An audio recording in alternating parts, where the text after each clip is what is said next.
Go ahead. Yeah. All right, welcome everybody to the Galt City Council meeting for Tuesday, January the 21st. Is that right? Okay. All right, can I have a report from closed session, Mr. Splendario? Yes, thank you. Council convened in closed session to discuss two items in closed session. One, a matter of labor negotiations. Council received information and provided direction to staff. There's no reportable action. Council also considered one matter of existing litigation and provided direction, and there's also no reportable action on that matter. Thank you. All right, thank you. I'll now call the meeting to order. Can I have a roll call, please? Vice Mayor Sandu. Here. Councilmember Patton.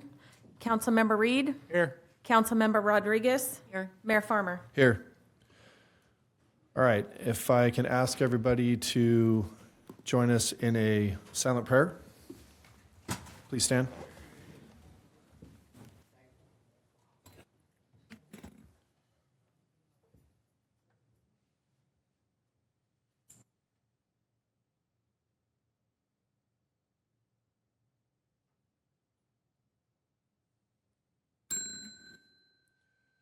Is there any veterans in the audience right now?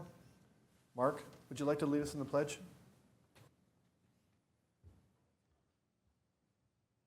You just stand right here. I pledge allegiance to the flag of the United States of America and to the republic for which it stands, one nation, under God, indivisible, with liberty and justice for all. Thank you, sir.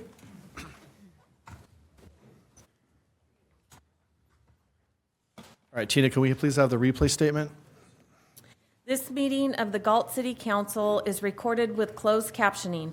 The recording will be cablecast on Metro Cable Channel 14, the Local Government Affairs channel on the Comcast and DirecTV UVerse cable systems. The recording will also be video streamed at metro14live.saccounty.gov. Today's meeting replays Friday, January 24th at 9 a.m. and Saturday, January 25th at 9 a.m. on Metro Cable Channel 14. Once posted, the recording of this meeting can be viewed on demand at youtube.com/MetroCable14. All right, thank you, Tina. Moving on to item F, agenda approval additions and or deletions. Do I have anything from council? All right, I would actually like the council to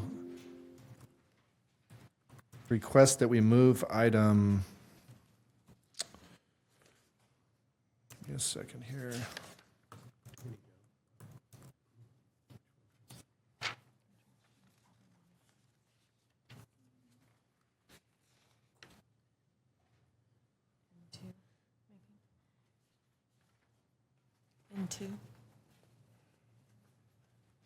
Item N2, it's the review and selection of city council appointments to regional boards, commissions, and committees. This would be the assignments that each of us take on regional boards such as SACOG, Library Authority, STA, all that. With Mr. Pratton being absent, I think it's important that there's 5 of us because we kind of have to decide who wants to serve on what. So I would like to defer that to the next meeting that Mr. Pratton's present at.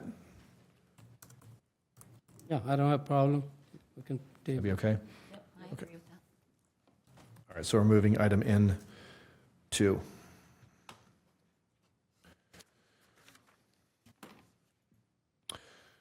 All right, moving on to item G, presentations. Subject tonight is Chief for the Day by our Chief Kalinowski.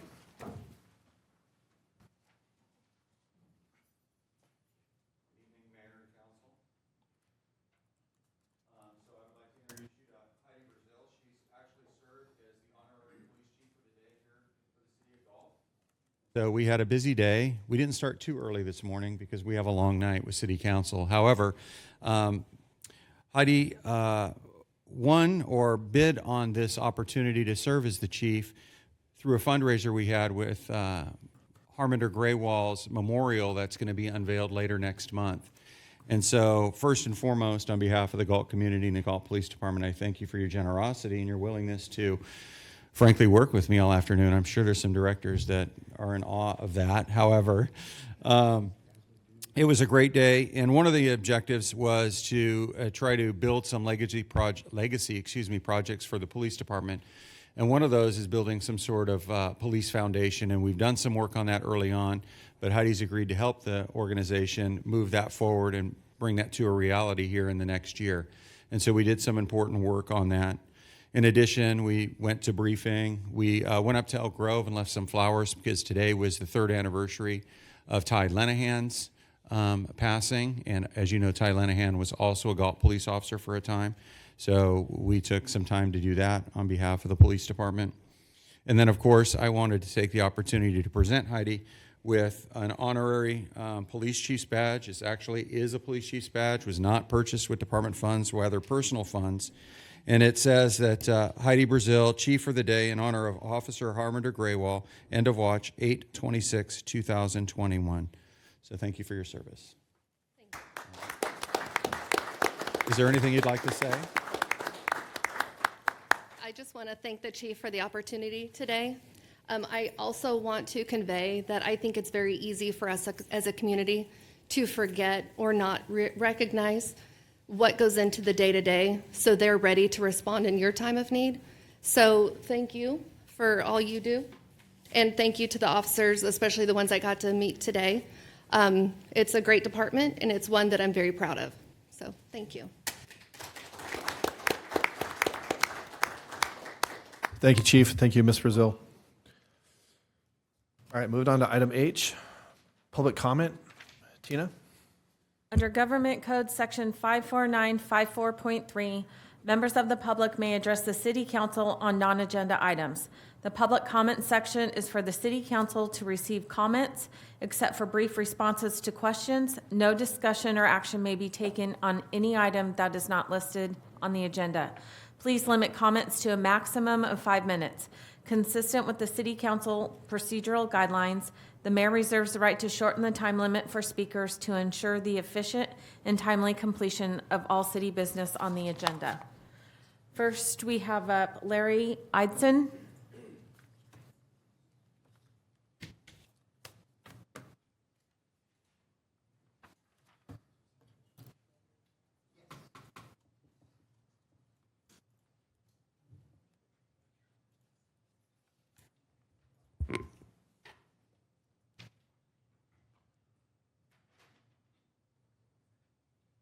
I'm here on behalf of disabled people in our community. We're having some problems with golf carts getting confiscated, handicapped golf carts with oxygen tanks on them from time to time. And we're also being harassed by Mr. Steele. He's told us many times they're going to take the golf cart, and my other scooter got taken from me, and I have it registration papers. I tried to show to him my handicap stuff. I tried to go in the police department to see the police chief, and they refused to see us. So we're just wondering why is the city stopping people with golf carts? My golf cart is legal. It's got all the lights, bells and whistles, everything it's supposed to need, and I follow by all rules. One officer telling me I have to drive it. If I drive it, I have to drive it in the bike lane or on the sidewalk, which that's not true. Golf carts is like a regular vehicle.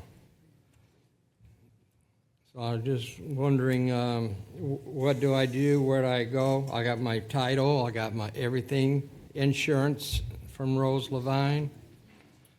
And we just want to know what we could do. Chief Kalinowski? Sir, the city clerk has your contact information. A member of my staff will be in touch with you to go over the issue. Thank you. Mr. Ellison, if you just want to leave contact information with our clerk so that the chief and someone from his department can contact you. Is there a contact number on there, Tina? We just have email. Is the email fine, or do you want to leave a phone number? Mr. Ellison, do you want to leave a phone number too, or just an email? I don't know how to pull it up out of my phone. Okay, we will have somebody contact you via email then. All right. Thank Yeah, you. just email. Absolutely. Thank you. Mr. Mayor. Yes. Hey, thank you, Mr. Larry. You bring the attention to the whole council. Chief certainly will contact you. We will be investigate, but we let you know what happened if, I don't know, we don't have these paper, if you are a legal registry or not, but we certainly let you know. All right, thank you. Rob Roberts.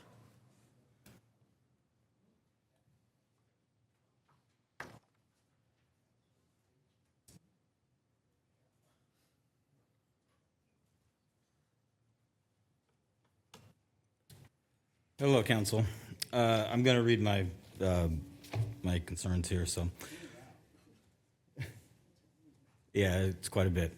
I've loved the city for what is my entire life, and I've never complained and assumed the best interests of the community were being addressed, and the city was dealing with the best way they knew how. The poor small town, being a poor small town, we get by. You understand? And it was, I guess, I was immature of me in reality. I apologize. I'm a little bit nervous in bringing this up, but recently I sparked to engage with the city based on a simple request to a revision to the C Street project. The request remains the same today. I'm requesting that there be a change to the turning lane on C Street between Maple Street and Lincoln Way, and that there be removal of one planter box to allow left-handed turn to the south into the 4, maybe 5 impacted parcels of commercial business. This is the only span along C Street that does not allow driveway and parking access from both sides of the street, with the obvious most valuable traffic exposure coming from Highway 99. This is a simple request, and I believe the improvements were completed in this manner in error, whereas I initially did not believe it was intentional and was was simply an oversight. I was hoping to correct this prior to completion to save some costs at a later date. However, I am very alarmed by the reaction from my request. Well, and it's not so much as a request by the city council, because I emailed 2 of you and neither one of you replied to me yet. I've had 2 replies from 2 other members, and I believe both are here today, and I have not replied to Mr. Arias yet. But I'm alarmed at the reaction because the response echoes the dying heartbeat of this unique city. We are a small town. We pride ourselves on who we are, and we even use the moniker Great American Little Town. Yet we're falling into this method of using government grant funds and this and all this. And, we implemented I'm kind of all over the place right now, and I apologize, but I'm getting a little bit emotional because we're ignoring what needs to be addressed. And I get it. We had meetings. I understand this. You had meetings. You had all this kind of preliminary type of things. I wasn't involved at that time. I'm speaking on behalf basically of my parents who are elderly at this point, and you know this, and I don't understand why you're blaming the people, the citizens of this community for this type of thing happening, and you go on these YouTube videos and talk about how well you did things. You mailed out 500 flyers, you pat yourself on the back and everything else. But, I mean, Mr. Farmer, you yourself made a change to 4th Street because it impacted your business after the completion of the project was done. I don't get why I'm being dismissed on this. And I don't understand the reply of basically blaming us for not knowing and not understanding the work that was to be done. I just don't understand what's happening. And I don't understand why you did a good job. You got new pavement, new streets, and everything else. But the problem with the city is we rely upon grant money. Why can't we plan for our future? Why can't we plan for who we are and take into account who we are and we're going to become Elk Grove. We're going to become Manteca. We're going to become Tracy. We're going to become Roseville. We're going to become all those. I can see it. It's happening. We're going to have Chipotle or whatever. We're having Popeyes and this and that. And yet we're going to sit here and still say the Great American Little Town. We're not going to be that any longer. It's happening. You can see it. And this started years ago with the implementation of when Mayor Meredith started with the Walmart, and he forced them out into that project. So now we sit with this valuable piece of property up along the 99, what's that going to become? Another gas station? Like, okay, can't we do something? Can't we attract something? I mean, can't we do something special, something regional, bring something to it? I mean, we're going to go to trade shows and ask for somebody to come? No, we need to be proactive in this, and we're not proactive. We're reactive. Everything we do is reactive. And I love that Mr. Rice is back. I loved his mentality of everything when he was here before. I love it. I'm happy to see him here. But I am scared of the future of this town and this city. We've been here forever. I've been here my whole life. And so I'm asking, please listen to the people that are involved in this. And I don't know. I don't know what else to say. I feel like we've been harassed. You got the tenants out of there. Nobody here liked the tenants that were there before. You harassed them and got them out of there. You fined them and fined us. That's fine. You got them out of there. But now you're going to go and you're going to restrict this stretch of the street as well? Okay. What's next? I mean, why are we doing this to us? What have we done to the city? I don't get it. So that's my word and my comments. So thank you. Thank you, Mr. Roberts. Mr. Rice, I know you have had some email correspondence to Mr. Roberts. I would just ask if you can please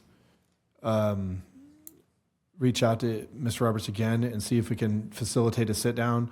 And if you would like a council member present in there, please feel free to have a council member if you would like someone there, or if Mr. Roberts would like a council member present at said meeting, and see if we can, pick up communications where maybe the breakdown was or something. But could you do that first? Yes. Thank you. Next public comment. Elizabeth McDaniels.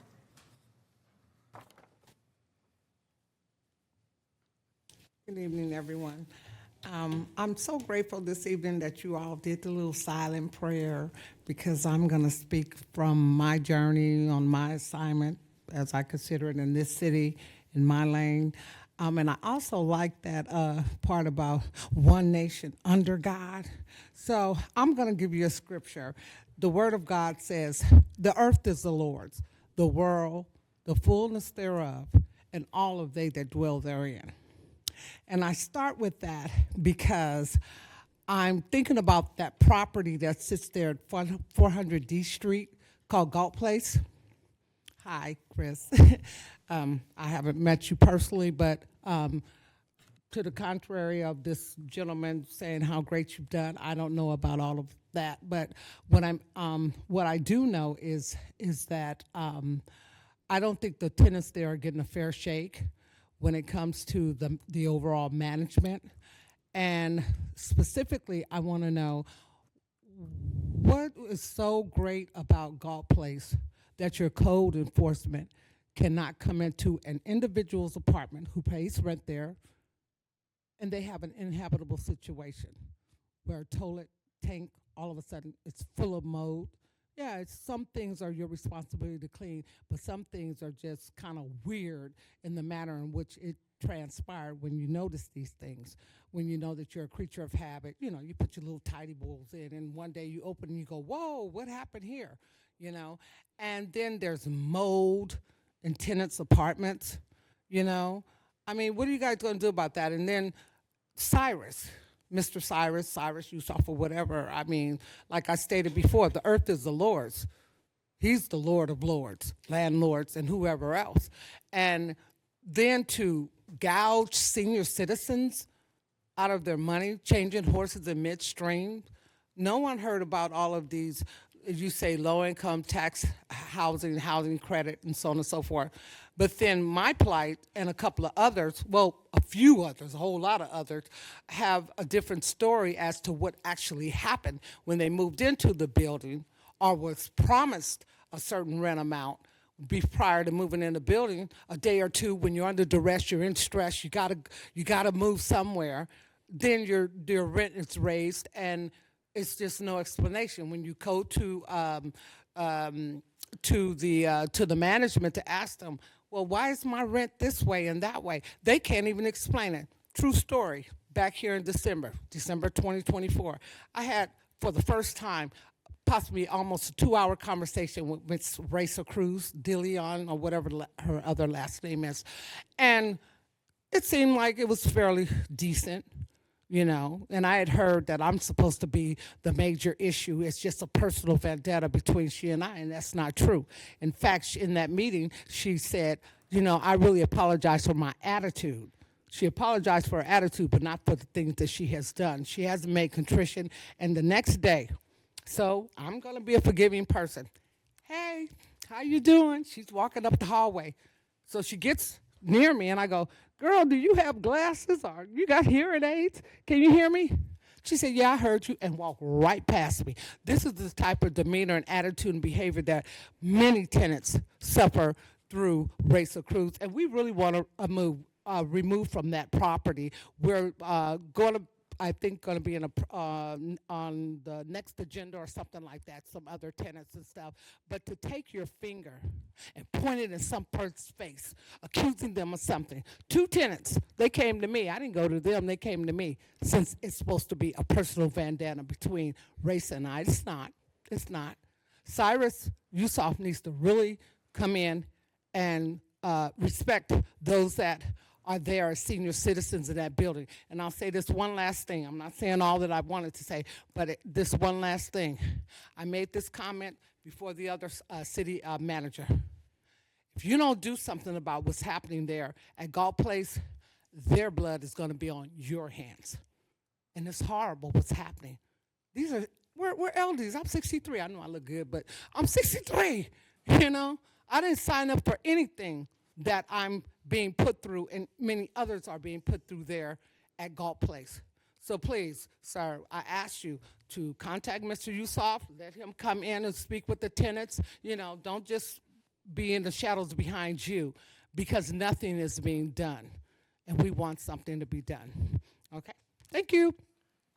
God bless everybody. Happy New Year. Thank you, Elizabeth. Kenley.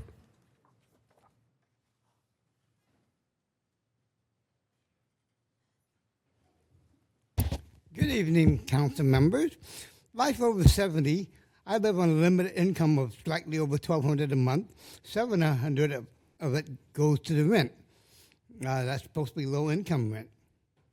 As a disabled senior, a survivor of 7 strokes, I like to live in a stress-free environment, not a prison attitude in our apartments, waiting for what's going to be next to happen to us. I have to adapt my living arrangements every time something happens.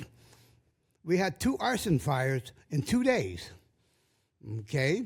And basically, if she gets out, she'll probably do it again. When push comes to shove, I like to push back. It's a matter of principle. That's what we were taught at my age. I don't like being bullied, especially with the new young folks that let into our senior apartments. They're roaming around our apartments. It's supposed to be senior living.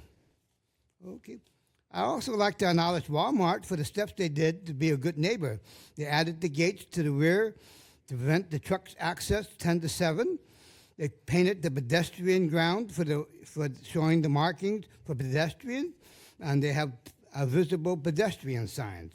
The only thing missing is the straight shot driveway from Twin City roads, and people go very fast. You know, in a parking lot, you're supposed to be driving 5 to 10 miles per hour. So maybe they could put some rumble strips to slow the traffic that goes directly to the pickup. And they need a road marking saying 5 miles per hour, 10 miles per hour, whatever it might be. The new parking sunshine law is supposed to be 20 feet behind the pedestrian crosswalk. Can Galt lead the way in the state and painting the red lines, just like they do the fire extinguishers? That way, because people don't know of the new law sometimes. This way it's fair to everybody. If you have a red zone, they know they're not supposed to park it. A lot of the diagonal parking spaces on C Street are too short for the new, longer trucks and vans, and you see them parking there. This forces the free flow of traffic going down the street. Sometimes you have to cross into the ongoing lane to get around those big trucks. And if you're a small vehicle, you have no way of backing out of your space with those big, longer trucks and vans. I like to bring up the Save Mart driveway, access to A Street. It has been widened, but there's no obstruction because trucks and cars parked in front of the cyclone fence. And basically, the longer trucks create a blockage to the roadway. And it's kind of narrow, and sometimes the cars can't maneuver without stopping and going and waving the other person on the two-way driveway in front of Safe Mart. So if they eliminate those spaces, it would be nice. Thank you. Thank you, Mr. Lee. No more public comment. Okay.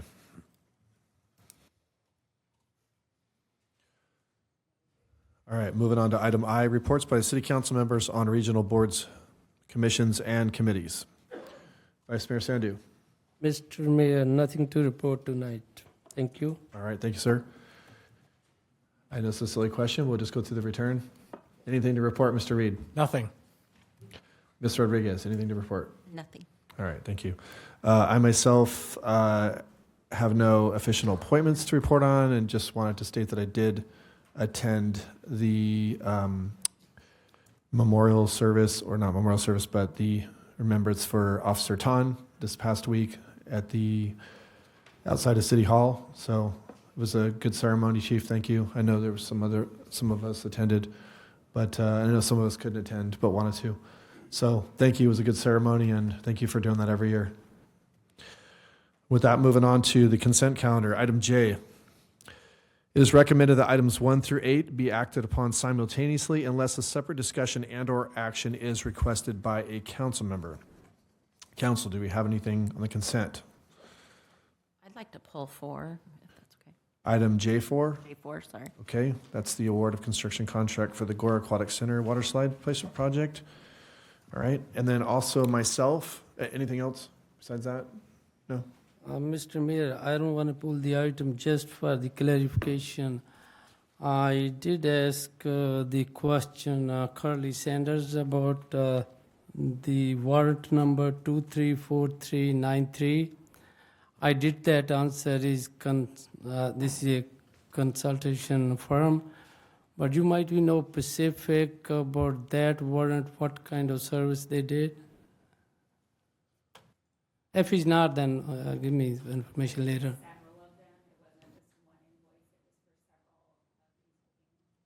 Okay, that's fine then. Yeah, get me later. Thank you. Okay, that was a warrant. The other, okay. Yeah, that's it. All right. For myself, I actually am going to recuse myself from participating in item J6, which is the adoption of the resolution to intention to annex territory into Facility District 2021-1 for Fairway Oaks, as my residential property is near the subject annexation area. And based on this, I will recuse myself from that particular consent item. Because the item is on consent, I'm not required to leave the room, but my vote will be as to the balance of the consent agenda only. Yeah, okay. All right. So we pulled item J4 for discussion. So with that, I'm looking for a motion to approve the following items. Item 1, receive and file warrants for the period ending January 8th, 2025. Item J2, minutes of the regular meeting for December the 17th of 2024. Item J3 is the treasurer's report for period ending November 2024. Item 5 is the contract award to Somas Incorporated for design services for the Emerald Vista Trail Extension Project and associated actions. Item 6 is the adoption of resolution of intention to annex territory into Community Facilities District 2020-1 for Fairway Oaks. Item 7 is the contract award to Wood Rogers Incorporated for design services for the City of Galt Safety Action Plan, CIP 525B. And number 8, the Chabola Skate Park Enhancement Project Engineering Services Contract Award, initial study. Actually, I'm wanting to pull item J8 for a question. I'm sorry. So items 1 through 7, I'm looking for a motion to approve. I'm sorry. You go out to public comment. Yes, thanks. And actually, to clarify, be items 1, 2, 3, 4, 5, and 7. I thought you were oh, right, okay. Sorry, I'm flipping between 2 pages. All right, is there any public comment regarding the consent calendar?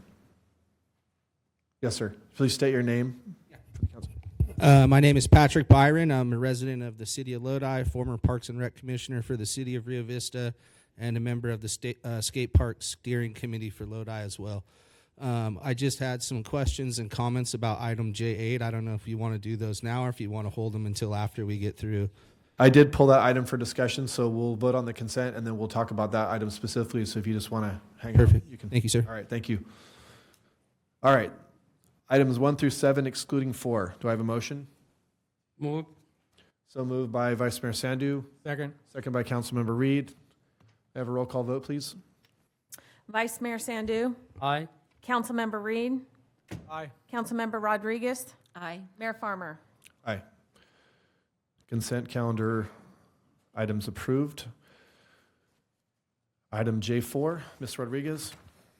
I will make a motion to go ahead to pass this, but I just wanted to let my fellow council members know and the audience and the public to know that in the staff report, and I discussed this with Mr. Griffin, the staff report showed some ADA compliance work that needs to be done as well. And I just wanted to make it clear, because it wasn't for me, so maybe it was for everybody else, but that ADA work is also being done under this contract for the slide. So we're kind of getting a 2-for-1 offer. So it's kind of a good thing. But I commend Public Works and Parks and Rec, I'm sure, helped with this as well. It's good. This is a great thing to finally be moving forward with the slide and these upgrades that we're getting. So with that, unless anyone has anything else, I'll move to approve item 4. All right. Does anybody else have any questions regarding this particular item? No? Okay. I just had a couple comments. So this is the, just for the public, since we have quite a large audience tonight, we previously, a few months back, we had some designs come forward on the replacement, the new water slide, which was to replace the old one, which was no longer compliant and was unsafe, so it was shut down. And based on the design that we selected, this particular item is to hire a contractor to build such slide. Is that correct, sir? Mr. Rice? Or John? Yes, Mayor, that is correct. All right. And then the ADA additional items that were highlighted for that, those are also included in that? Yes, Mayor, they are. Okay.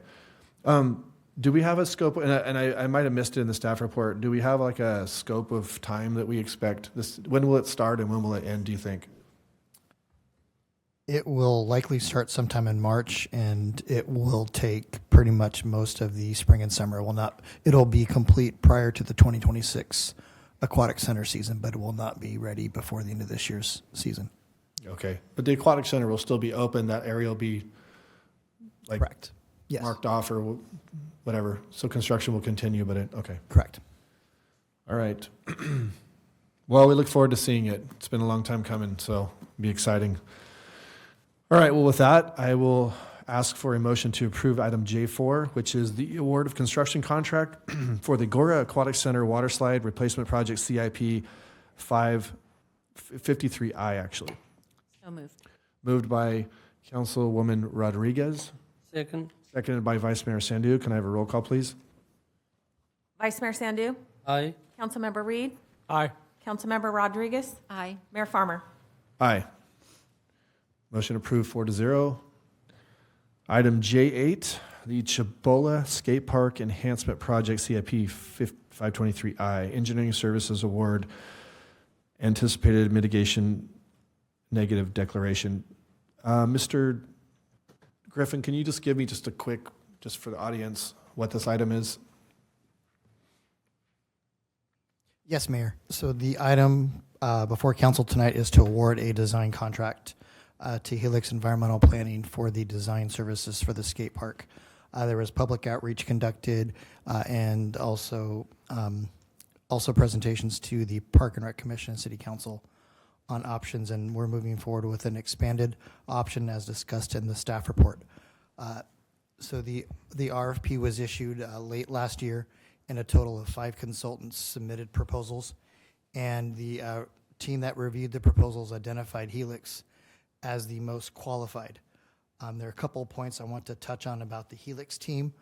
Some of the main reasons that the review panel selected or recommends Helix for award is that they felt that their scope of work identified the most complete project understanding, and they identified well thought out challenges and solutions for the project. And they have a number of subs on their team who are very integral to the project. For example, and I may butcher the name here, Wormhout is the skate park designer. So they are one of the subs on the project. So Helix is the project manager and will perform the environmental work. And then also they have a civil designer, Somas, on board, as well as a geotechnical engineering firm and an electrical firm. So while Helix is the consultant we're recommending awarding the contract to, they will have a number of sub-consultants on their team. The sub performing the skate park design has 32 years of experience in bike and skate park design. So that was, again, part of the reason, too, why the team felt very confident in recommending Helix for the award of this contract. Okay. So we had some renderings brought to us some time ago, just conceptual drawings, nothing like a specific design, obviously. And based on those renderings presented, we are now hiring a consultant to actually give us buildable plans, designs. How many designs do you think we'll expect to see? Do you have any idea? I believe the scope has a public outreach with a couple further alternatives. So there'll be more public outreach? Yes. Okay. So the consultant will come in, the city will arrange some public outreach meetings, public meetings, forum or some sort in the community where people can come and give their input on the designs. Correct. Yes. So that input could be passed to staff and then ultimately to us before we finally select a design, which is to go to construction. Correct. Okay. Thank you. Sir, you want to make your public comment?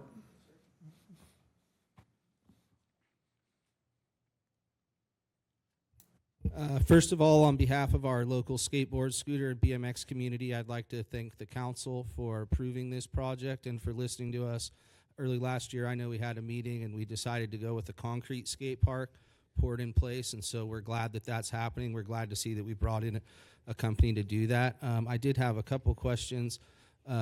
The community meetings, from what I saw in the proposal from Helix, looked like there was only one. I would really like to see at least two. We don't want to get too far along in the design process and then have them come to council with a 90% or 100% done design and have people show up and go, well, why didn't they do this? Or why is that like that? Or whatever. So if we could have at least two meetings. And then one of my other questions is I know that Wormhout is a subcontractor for Helix who did the actual proposal. Will they be the ones meeting with members of the community? Are we going to work directly with them, or is it going to be kind of a telephone game where we meet with someone and then they tell their subcontractor and so on and so forth? So I'd really like to, and I'm hoping that the plan they have is to bring in the actual park designer to meet with the community. But two community meetings, I think, is a solid move, and then also having the actual designer here for that. There is a couple skate parks they've designed in the area, and those parks are well-liked parks, but they do have a couple little things that, you know, the local skateboard community feels could have been done differently. So we just want to ensure that Galt gets the best skate park possible for their money. It's an expensive project, and it's a project that we would like to hope is going to last a considerable amount of time. You know, concrete skate park, maybe 30, 40 years. So we just want to make sure it's done right, and that it's done to, you know, for the best possible outcome. With that said, thank you guys very much. And on behalf of the local kids and everyone who skates, I just, again, want to reiterate, thank you guys. You have my email and my phone number, so we'd be more than happy to come in and help advise. I'm grateful that we picked, there was 5 proposals. This one and one of the other ones were probably the 2 good ones, so it's probably, you know, I'm glad that we did that. But that all got done without any community input. The preliminary design from ARC, which in my opinion wasn't very good, got done without any public input. So I mean, maybe we asked questions or whatever, but it just wasn't, you know, It wasn't a design that we sat and talked about. So I'd really like to see the city commit to, if maybe not the consultant doing 2 meetings, let's get some meetings with the city folks, because I know the consultant in their scope of work is going to be meeting with the city folks as well. So maybe let's get those folks in some meetings with our local skate community. I see we got some younger guys here that skate, and really make sure that we get something that is going to, you really want the local skate community to take ownership of this thing, right? You want them to be proud of the park that the city's built for them, and that way it gets taken care of. So a lot of the, a lot of the benefits to the skate park, it kind of comes from that ownership of the park, and being involved in that process is a big part of that. And it's also a great opportunity to get younger people involved with the civic process, and learn how these projects are done. How does the city function? How do these meetings work, So let's keep that in mind. And with that, thank you guys very much.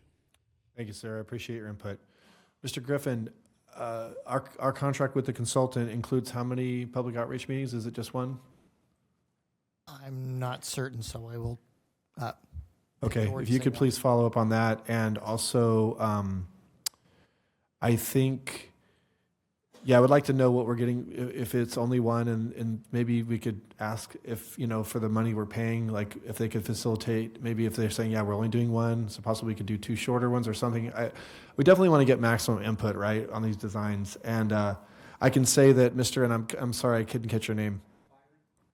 So if in fact we find out it is only one meeting, and for some reason we can't, after approving this tonight, alter that, I'd be more than happy to sit down with you and your group. I'm pretty knowledgeable on that because this is what I used to do when I was a kid. So I can gather your feedback, and I can take that back to staff, and then factor that in when we make our final decision. So if you want to reach out to me, and then I can be in touch with you. Mr. Mayor, can I say something really quick? I just want to say a decade. It's been a decade since members of the Youth Commission, other youth have been into these meetings asking, begging for the skate park. And I am just really excited that we actually are moving forward, and maybe their kids, they'll be able to bring their kids to this when it's finally done. I mean, that's what we're looking at is almost, that's a short generation, but these kids were high school. This was our youth commissioners were pushing for it. So I'm glad we're finally moving forward. So thank you for Public Works and Parks and Rec for helping move this forward. Well, and I can say maybe Mr. Solis is the only one who remembers, but I came before the city council in 1997, I believe it was, or 98, asking the city to build a skate park at that point, which we did get kind of something to hold us over. But the one we have that lasted 20-plus years was a temporary fix. Temporary for 20 years, yeah. And then I just wanted to add that before this item comes back to City Council, it will be taken to the Parks and Rec Commission for a recommendation. So at a minimum, there will be 2 meetings, one with the consultant and one with the Parks and Rec Commission. So 2 public meetings. So for the general public, what he's speaking of is the Parks and Rec Commission, they meet every other month? Or if we need to stay on a timeline, we can call for a special meeting. So that meeting will be posted online and probably on our city social media. So that would be another opportunity for anybody who wants to show up to the Parks and Rec Commission, a body such as us, and give their input at that moment too. That would be important to do that for those of you in the audience. Correct. Thank you, Mr. Solis. Anybody else have a comment on this particular item? Any other public comment on this item while it's open for discussion? Okay. Yes, please. If you can make it, you can speak from there, yes. Go ahead. Question of law. We are a city, but we report to the county. If it doesn't go through them, they can close you down. All these things that you're doing, before you do a final approval, you should check with the County of Sacramento for what their rules and regulations are, because they keep changing them on public entities like this, and I don't want to see it go by the wayside. Thank you. Thank you. All right, well, with that, I'm looking for a motion to approve item J8, Chaboൾ Skate Park Enhancement Project CIP 523I, Engineering Services Award. I'll motion. Moved by Councilmember Reed. I'll second it. And can I get a roll call vote? Vice Mayor Sandu? Aye. Councilmember Reed? Aye. Councilmember Rodriguez? Aye. Mayor Farmer? Aye. Approved 4-0. Moving on to item K, scheduled matters / notice of public hearing. First item is going to be required third public hearing on draft council district and boundary maps. Mr. Splendario. Yes, thank you, Mayor, City Council. As you know, this is our third public hearing as the council explores transitioning to districts. We've had our first two public hearings, which was an opportunity to provide input, get input from the community as we, and provide information to the council on what districting is, what it looks like.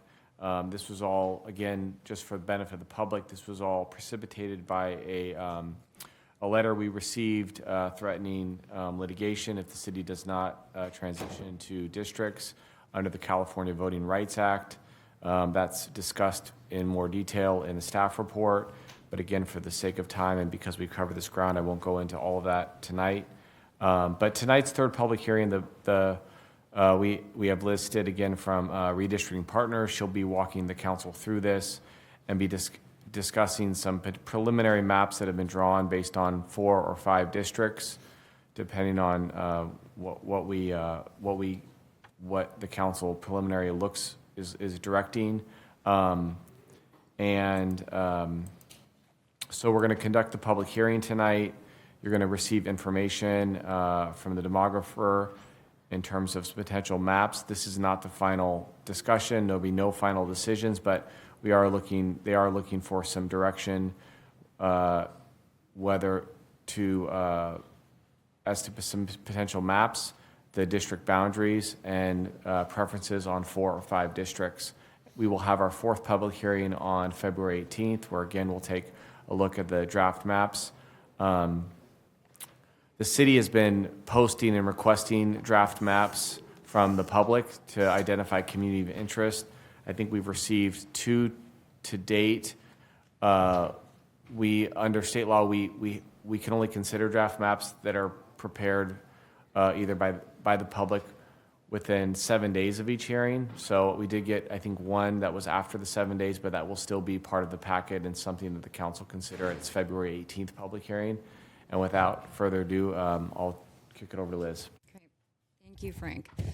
Good evening, Mr. Mayor and council members. As Frank discussed, this is the 3rd meeting, and it's our first opportunity to look at draft maps. We're going to quickly go over the traditional districting principles that we use to draw the maps and talk a little bit about the public testimony. You all have had the opportunity to look at the public testimony and the draft maps ahead of this as well. We're going to go over the draft maps. You're getting 6 draft maps from us. 3 of them have 5 districts, and 4 of them have 4, or 3 of them have 4 districts as well. So you get a total of 6. And then we'll get into the public hearing schedule and then what's next. So we are hoping to get a discussion on which maps you like, which maps you don't like, and how many districts you prefer. So this is the required districting criteria that we use. It's under the Fair Maps Act. And this is a ranked list of criteria. So the very first criterion is each district has to be relatively equal in population. And then the districts have to be contiguous. They have to maintain communities of interest and neighborhoods. They have to have lines that are easy to understand. So you should be able to show it to somebody in the public and they'll understand, oh, that's a main thoroughfare or a highway, something to that degree. And then we want to keep districts compact. So we're trying to avoid those funny looking shapes that people tend to associate with gerrymandering. We have gotten 2 written public testimony. Again, this is on the website for people to view. Some of them, these 2 that we've received, it seems like they are requesting an odd number of districts or 5. They don't prefer 4. And again, you can view these on the website. This is one of 2 maps that were submitted prior to the 7-day posting deadline. So this was the first one. This person submitted 2. Same author, one with 5 districts, one with 4. And he prefers 5 districts. Unfortunately, looking at the total deviation, it is above that 10% maximum. However, we still can consider the map as long as we get that maximum down under 10%. And then here is his 4-district map, again, not his preference. Could you please explain the 10% that you just mentioned?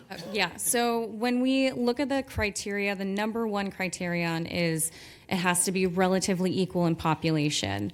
And so, for example, let's go back to the 5-district map he drew. When we're calculating the total deviation, that tells us if we have districts that are relatively equal in population. So when we're looking to calculate that, we look at the deviation number percentage, and that's the 3rd row. And the way that we calculate it is we take the lowest deviation percentage and the highest deviation percentage, and we add the absolute value of that. And so it's kind of hard to read, but I believe I was gonna say, yeah. 4. Let me turn it. So could you go back to the map? Tell us which district was you based. 4 is about 7% deviation just for number 4. Meaning 7% over? 7% under. Under? Can you go back to the map? I want to see the map. Okay. This map as well. It also, I needed to modify it because it wasn't following census blocks. So in addition to it being over 10%, it also is non-contiguous. So, not to stop you, but I'd like to just comment as we go along because I might lose my train of thought. These were submitted by Tom Mawson, former council member. So I did take a look at these maps. I think what Mr. Mawson was anticipating here, and there was a discussion about this prior, is that if you look at the upper right-hand section of District 4, it has that gray area up in the right-hand corner. He is basically anticipating the Liberty Ranch project, which is online and will have a significant number of houses within the next 18 months. And so you said when we had the presentation before that we can try to calculate, bringing on extra population and try to facilitate that. So if this one's under, but that's why he made it like that. So your comment? Yeah, so it's still, we have that 10% wiggle room, but it still has to be under 10%. So his is just over 10%. So what we could do if we do want to entertain a map like this, we can just give District 4 a little bit more population to sort of bring that up. I don't know who's the best person to answer this. Ms. Mendez, possibly you. Liberty Ranch, phase 1 and 2 are the ones that are going to be coming online, right? How many houses each phase, roughly? Like 250 or something like that? You want me to help you, Amy? John. Yeah, we're going to see roughly 250 to 300 homes Per phase. Per phase, yes. So 50 to 60 per village. So all right, so let's just say 250 on the low side. Would it be fair to say that phase 2 would be online in 2 years from now? Yes. Okay, so that's 500 homes. You can anticipate, even with 2 person per household, that's 1,000 people. So that's a huge offset of population. So I think that's what he's anticipating. So, and I do want to caution about that as well. So we have to use the 2020 census data to balance the districts. Even if you were doing this districting a few years from now, you would still need to use the 2020 census data. Additionally, you'll have the opportunity to redistrict in 2031. So you'll have the opportunity to rebalance it and revisit that. So we still have to have it under 10% using the 2020 data, but we can underpopulate it knowing that it's going to be, gain much more population at a later date. But only by 10%? Yes. And those parameters are set by who? That would be the federal government. The federal government? It's constitutional obligation. When doing districts? Yes. Okay. All right. So are you suggesting then some of those little jetties that come up from District 3 could get us to that 10%, or will that throw off 3 and we'll have to take from 5? What does that do? We could definitely add more population from 3 into 4. That seems like a logical way of doing it. And we do have other maps to look at as well. And what we can do at the next meeting is you can either give us direction tonight, or we can do live drawing, or we can do live drawing at the next meeting. So we could absolutely, like tonight, you can give me direction. Could you create a map that is under a 10% deviation using this as a template? Which I would be happy to do. So I think Ms. Rodriguez maybe have a good idea. If we were to, for example, the little outcroppings that stick up from District 3, let's just assume that we made those larger in order to make up that gap of population, right? And then next time we redistrict, in the next census or whatever that is, we redistrict, which we're going to have to do at some point, right? Then it would be an easy adjustment to the maps. We could just take away those little outcroppings and just get rid of them, and we could maybe, flatten out that and make it easy. Wouldn't have to change the whole thing or something, right? I mean, that would be something. Potentially, yes. And you do have some strange looking census blocks, which is, why you get that little jet up. What 3 has at the top of 3. It's like a little arm, Yeah. and that's just a strange looking census block. And those census blocks are going to change next time too. Do you see any problem with a map such as this? Because I know originally you were talking about geographical boundaries, like say Highway 99, obviously being the biggest, obvious line where you would whatever. But I think what Mr. Mawson was attempting to do here, and I would probably be thinking the same thing, is that he's trying to eliminate the east-west split mentality that Galt kind of suffers from right now, and he's trying to do, these districts in a horizontal manner so that we're encompassing east and west, both sides. Do you see a problem with something like this being approved, where you're crossing that bound, something like 99? I don't see that being a problem as long as, it's able, you're able to justify it using communities of interest. And if that's how you want to district a map, I also encourage him to either write us an email or testify on his map as well, so we get an idea of where he was coming from with this. I also had to modify it because there were strange census blocks, so hopefully he's okay with how it's presented tonight. What do you mean strange census? There was, so where that arm is on 3, that had to be changed. Originally, the way that it was calculated on his map, it included census blocks that were nested together and didn't balance the map. So I had to ensure that District 4 was not... You can look at the original map to see and that's online as well, to see how it was modified, but it was that area that had to be adjusted because of strange census blocks. When you say census blocks, are you saying that the boundaries that we draw cannot cross through census blocks? Those census blocks have to stay intact? So census blocks, they are given to us from the U.S. Census Bureau. They're considered U.S. Census population, so we can't split it. Okay. One more question. So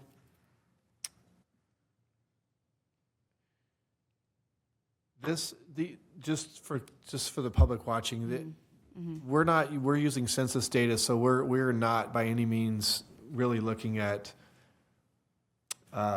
actual voters, right? This is population census. So That's right. So if we break up districts, let's say Galt's 25,000, we're right around there, right? So we got 5 districts, so we're 5,000 per district. But that doesn't mean that District 1, I'm just, as a hypothetical, I'm going to see if I'm correct on thinking this. District 1 could have 3,000 registered voters, even though it's a 5,000 person district. And District 2 could have 1,000 registered voters. So really, even though we're breaking them up, you might have a huge swing in differences about who people are actually voting and who's not, right? That's right, yeah. And one of the pieces of information you can look at, sort of glean from how many voters there potentially could be, is the citizen voting age population. So that tells us who is a citizen over the age of 18 who could potentially vote. And you'll see that there are some differences, but they all seem to be within or over 3,500. So it's not that different from each other. Okay, I wish we could see that better, but we can't. Yes. And folks can download this presentation online as well. And then here's his 4-district map. Again, not his preference, and this is within the deviation. So getting into the draft maps, the first 3 are 5 districts.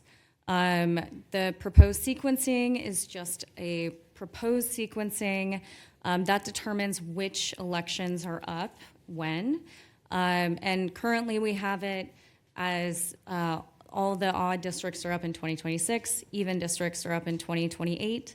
But we'll revisit this once you select a map, because we cannot, while we're drawing maps, we cannot talk about incumbency, but you can talk about it when you are sequencing. So we don't talk about sequencing until you have selected a map. So let me understand this. And this is totally hypothetical. Yeah. But let's just say, just because I'm not sure exactly where, I think I know where you guys live, but let's just use, so I think under this current map that you have up there, I probably live in District 4, I don't know. Let's just say, for sake of conversation, I live in District 1, and you do the odds sequence. So my term is up in 26 next year. So let's just say that I was interested in running for re-election, but the way you set it up, that District 1 isn't up for 26, so then I wouldn't be allowed to do that, right? You would be able to run in 2026. You would just have to give up your seat, essentially. If you win, you would have to give up your seat. However, when it comes to districting, or when it comes to sequencing, you guys will be able to change the numbers and the sequence. All of this is just here for like a rubber stamp. Yeah, and I'm not advocating for that. I don't think we should be designing districts around where council members live just to favor them for incumbency, like you mentioned. I don't agree with that either. I think we should make what's best for the city, and it is what it is. But I just wanted to know that we have the power to look at that, because there may be, we have first-term council members here. One of them not even here. That could be a very real thing. So, okay. Yeah, you'll have control over which districts go up when. So this is the first map. I also want to state that all of these maps, so whether it's 4 or 5 districted maps, they all have at least, in fact, they all have one majority-minority district. So it essentially allows us to ensure that we're following the guidance of the Fair Maps Act and the Federal Voting Rights Act. So we recommend that we maintain a majority-minority district for each. Could you explain that to the audience, what that means? Yeah, so under the Federal Voting Rights Act, there is a requirement where if you have the ability to draw a district that can ensure that a protected class has the ability to be a majority within a district, then we may be obligated to ensure they maintain that majority within a district.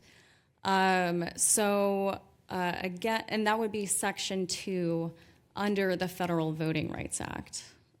So a bit complicated, and I'm happy to go more into it. In layman's terms, you form a district that's maybe predominantly Latino or something like that in order to give them more of a, I'm just trying to break it down so people understand. Yeah, and Frank, did you want to? Yeah, I'll just say that, especially under the California Voting Rights Act, the law is intended to prevent what they call voter dilution. So they want to maximize the potency of any protected class. And one way that you do that is to set up districts where majority of a protected class is a majority in that district. So that's when we talk about a majority minority district, that's what we're talking about. So what constitutes a protected class? In California, the three most common are Latino, African American, Asian American.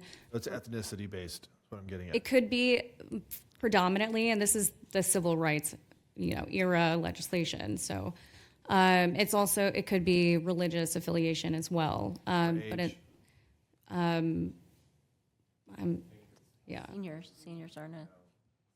You don't think age is one of them? It's not like, it's not all the protected classes like it's recognized under like state employment law, right? That you would have a larger, it's more specific. And frankly, the major target in all of the litigation and that's been enforced under the Federal Voting Rights and the Civil Rights Act has been race, ethnicity. Well, that should be easily fulfilled here since one of the protected classes is the majority in town.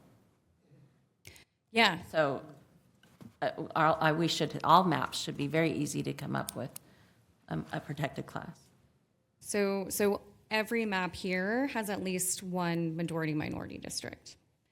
And you'll see that here we have in District 1, we have over 52% Latino citizen voting age population. And the total deviation for this map is 8.8%, so it's under that 10% maximum. For District B, same sequencing, slight differences. We're maintaining that majority-minority district. And total deviation here is 8.9. And for folks who want to be able to zoom in on the roads and see where they're divided, we have URL links on the website. So you'll be able to zoom in and even look up your home address using those URL links. And then this is the last one with 5 districts. At the end, you'll see a difference for each of them.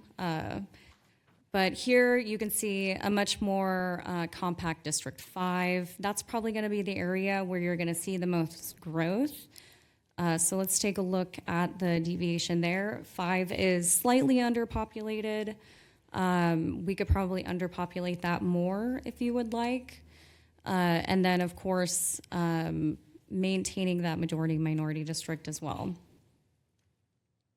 Total deviation is 7.1%. Getting into the 4 district maps, we're keeping the same sequencing. Again, you'll be able to change those. Here we have really a separation using the highway. And then we get a total deviation of under 10%, so it's at 9.4%. And the Latino CVAP is still above 50, but not at that 52% we saw. It's now at 50, 50.6, I believe. And then draft E. So you still a slight different or a slight deviation between 1 and 2 being on the left side of the freeway, but now we have 3 creeping over the freeway as well. So I had a question about that one. Yeah.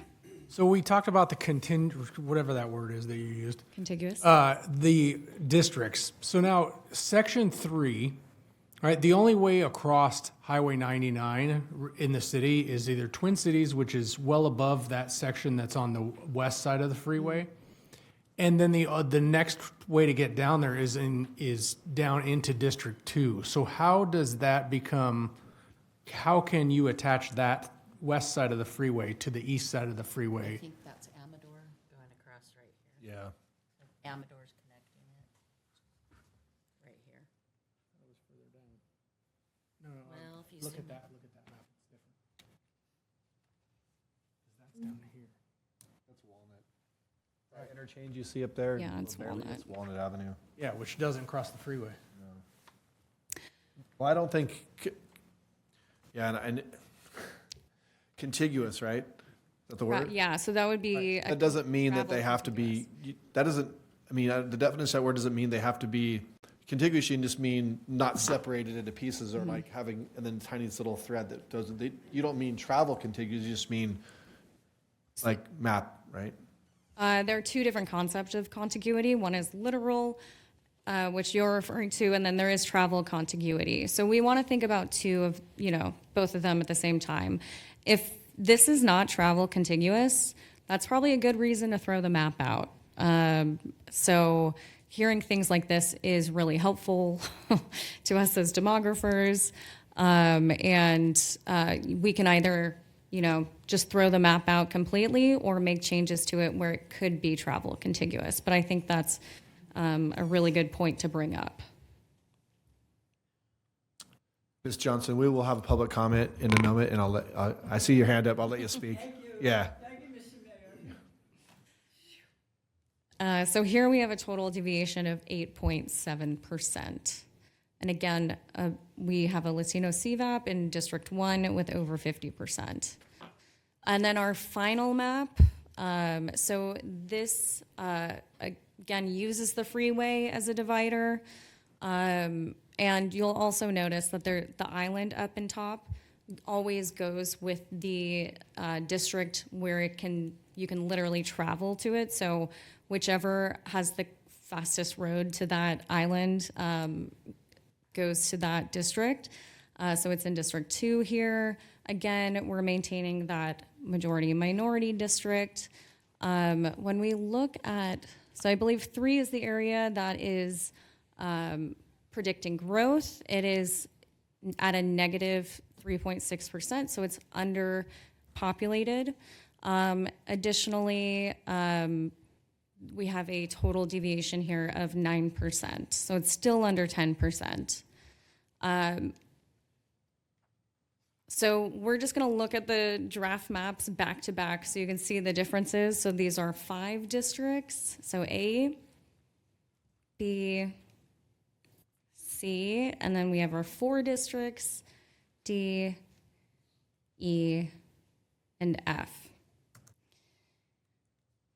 Quick synopsis of tonight and our future. So tonight, we're hoping to get a discussion on which maps you like, which maps we can just toss out. We're going to get back to you at the next meeting, updated draft maps. None of the maps you saw tonight were intended to be final. So this is an iterative process. At the next meeting, first of all of these maps that we draw and from the public, they have to be posted 7 days in advance. So the public will have an opportunity to view the maps a week in advance. And we ask the public that they turn in their maps no later than February 11th. So we can make sure it's on the website. And then at the February 18th meeting, we'll give you updated maps and all of the maps that came in from the public. So next steps, we're going to talk about which maps you liked, what kind of changes you want to see. Do you want 4 districts or 5 districts? I think that's probably the biggest direction you can give us tonight, if possible. And then we're going to come back next time with the new draft maps. And then at the 4th meeting, you'll be able to narrow it down, where at the 5th meeting, hopefully you'll be taking a vote. I think, well, first of all, Council, I'll let Amy go first. Any comments? If I could. I know that last time I was undecided on whether I wanted, or if my recommendation would be 4 or 5 districts. Since then, I have made a decision that I would like to see the 5 and not 4. But when it comes to the maps, I still haven't decided. I agree. I was always leaning toward the 5 anyway, and after talking, I had constituents come and talk to me, and they all said 5. Mr. Mawson submitted 5 as well. So I would want 5. I think as far as the maps go, I would like to see maps come back with the change that we discussed, making that that whatever district it is that encompasses that Liberty Ranch area, because there is other development areas, and I think if you're not aware of the other one, what we refer to as the Simmerhorn Ranch area, which is also coming online, those need to be factored. I would like to see us get, deviate as much as we can to allow for that growth to come online. There's a lot of maps here for me. It's a lot to take in. Just sit there and look at them and think about it. I think that as far as the conversation between the 4 and the 5, I mean, originally I'm like, I only like the 4 district because I feel like having the mayor at large, you still have some person at large. And just for full transparency, this will not affect me. I will not be an elected official when the districting happens, so this is not going to be for me. So this is not anything about myself. One of the major concerns that I've had, that I've expressed with this whole process and what it's going to do to this city, is I'm afraid that it's going to create some divisiveness, whereas you have, 5 districts, and so we're all beholden, to the people in our district. So if I'm, say hypothetically, or let's just use Ms. Rodriguez. So Ms. Rodriguez says she's here when districting happens and she's in District 4. Well, she's beholden to people in District 4.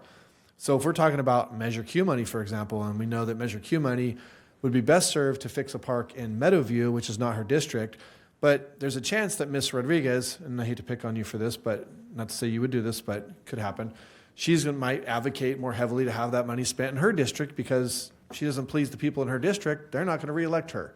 So you're going to have that mentality where everybody's kind of beholden to their own district. And so because of that, I thought with the 4-1, you have a mayor at large, so you still have someone who's elected at large from the city entirely.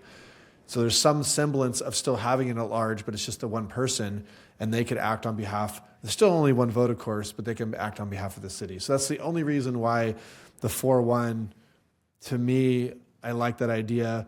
I'm not going to, I don't know if I'd die on that hill, but I understand why people would like the 5 and keeping it similar to it is, where we have 5 districts and then we have an appointed mayor for a year term or whatever. And I get that. I don't know. I'd like to see maps with both. I still would like to see maps with both. That's me. Vice Mayor? Thank you. I did a lot of research. I talked to a lot of my constituents. At this time, last time, I did my sport on a 4. I still well sport on a 4. There was a couple very supportive region from my perspective. First of all, I think the district-wise, majority of citizens in this city, and I believe majority of the council, they don't want it. There was no reason to be have a 5 desk. Every should be the way we were doing before. But unfortunately, there is attorney rule over. So we discussed that the money is the citizen money.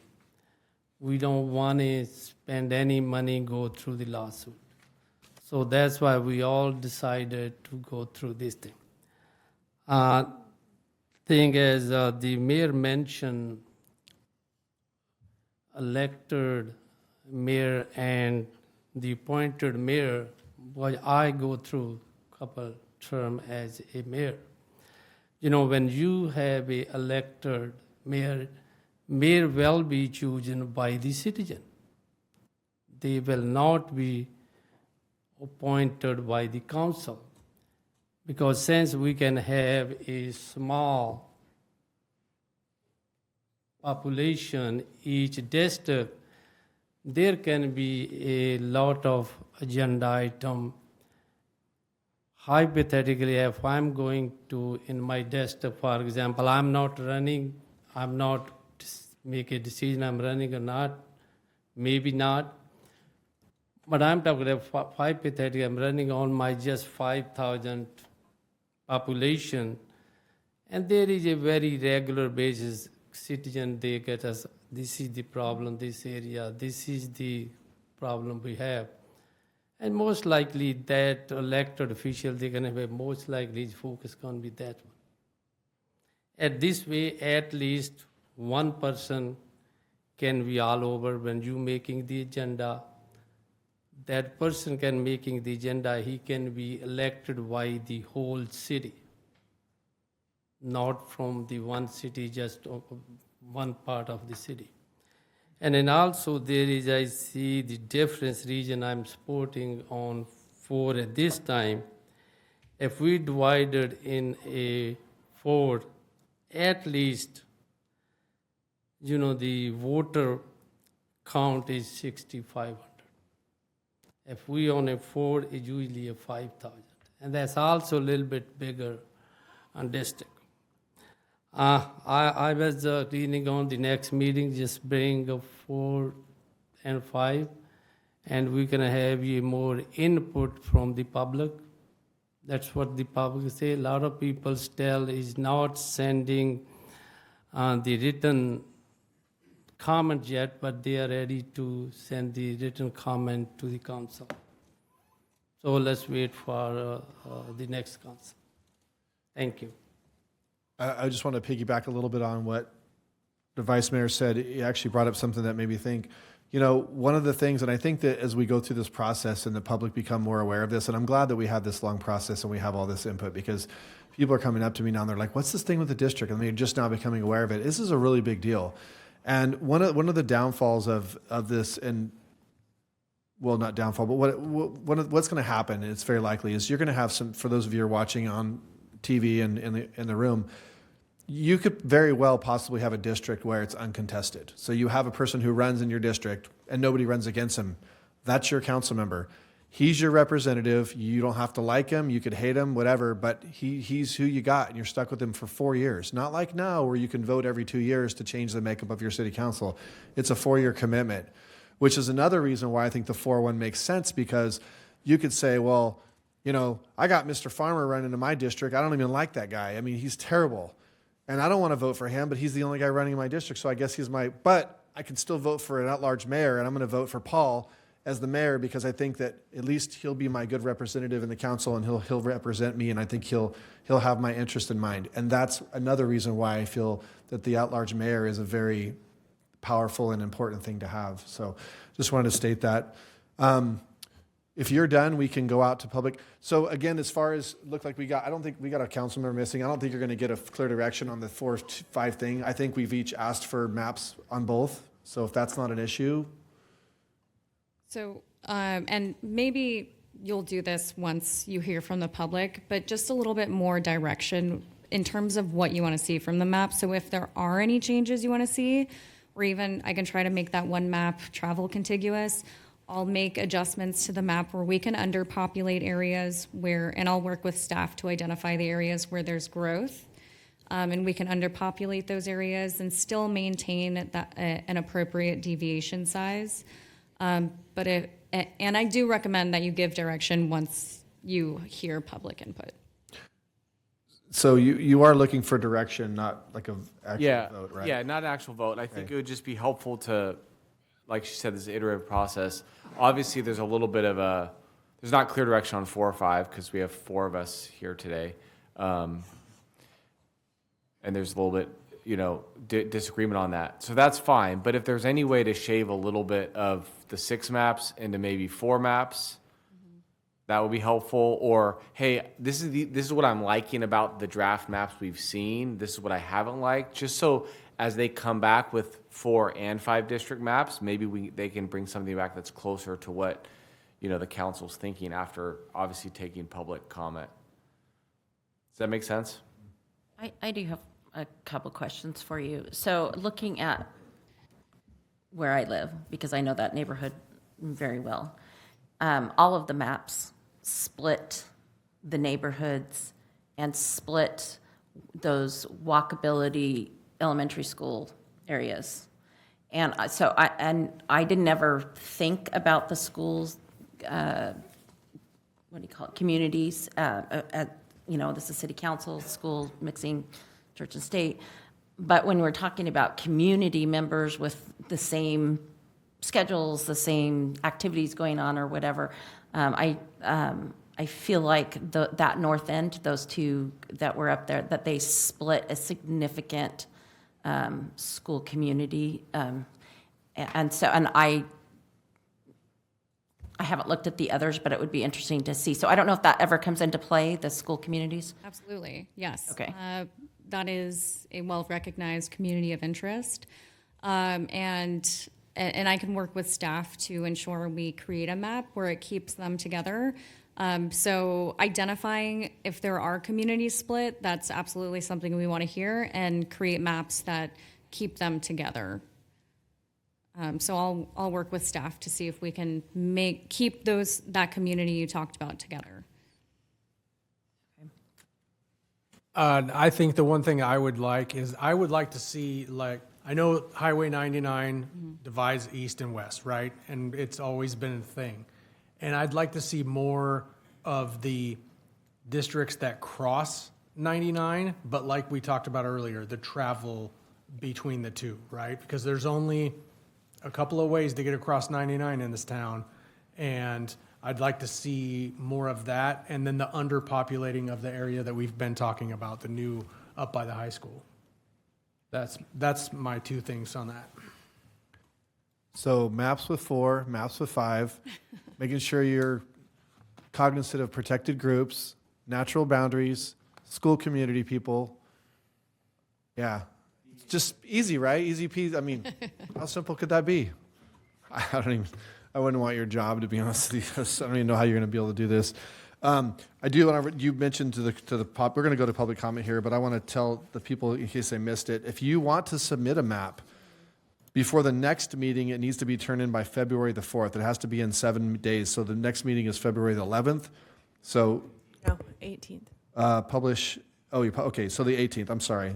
So February 11th would need to be when the map would need to be submitted. So if anybody is listening, watching online, here in the audience would like to submit their own version of a map, it needs to be in by February the 11th in order to be put forward before the next meeting.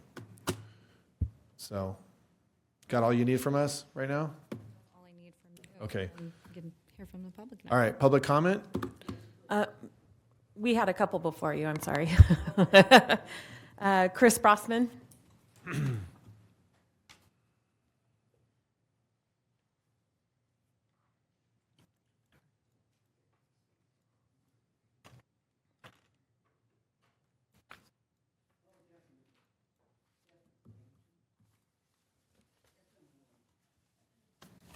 Thank you guys for the opportunity to talk. Tom lives right down the street from me, and I'll tell you, his map looked pretty close to my map. I believe in 5 districts, and I think we need 2 on the west side, 2 on the east side, just because of that's been typical rivalry within this town when we look at any division. I believe the 5th district needs to encompass both sides of 99. And I'm not so worried about schools. I appreciate that. But to me, we're overcomplicating this, guys. It's really not that complicated. We got to either make a choice to go for 4 or 5 districts, one of the 2. And then you look at where the population lies, and the population lies. Where the population's going to be in another 5 years, well, another 10 years, said in 2031, I guess someone else gets to redistrict this, and let's worry about that at this time. When I did my map, I looked at it, and I mean, average count was about 5,400 per each if you divide it into 5 people. So one group may end up with 7,500 at a certain point. I don't know that necessarily it matters where you live in town. To me, it's what activities you do in town. You know, the race side, I hate having race brought up, one, but it was brought up, and I mean, 50% of our town is Hispanic, so I mean, I echo Bonnie's comment earlier that the districts are going to fall pretty close to that now. Some will have a heavier population, some will have a lighter. I am actually against a strong mayor or a citywide mayor proposition, in that To me, I want to keep all 5 council members being equal, each representing their portion of their population. But, if we're concerned about biases, we could look at, okay, well, where does their funds get raised for the city council? Where are their businesses located within the city? If we want to look at biases, we could look at biases continuous. Where's most of their family live in the city? Who's the most vocal that gets up in front of the city council every week or every month and says, hey, I want my park. I want my park, as a squeaky wheel person. Again, I'm a fan of 5. I did turn in a map. I did turn it in late, but to me, it's really relatively simple, and I think we're really overcomplicating it. Just decide whether you guys want to go with 4 or 5. Then really, when you look at it, it's just a matter of clicking boxes on the map that's provided online, going, okay, where do we get the equal population within the parameters that have to be continuous? I didn't take into consideration walking, to be honest with you. To me, I just kind of looked at it and said, okay, you're up on the north side. All the north goes to the north. All the south goes to the south. To me, 99 is going to divide that whole town. So you're going to have half of them on one side of it and half of them on the other side of it anyway. And I don't know how many people are walking across 99. Thank you. Thank you, Mr. Brossman. Ken Lee. Mr. Lee?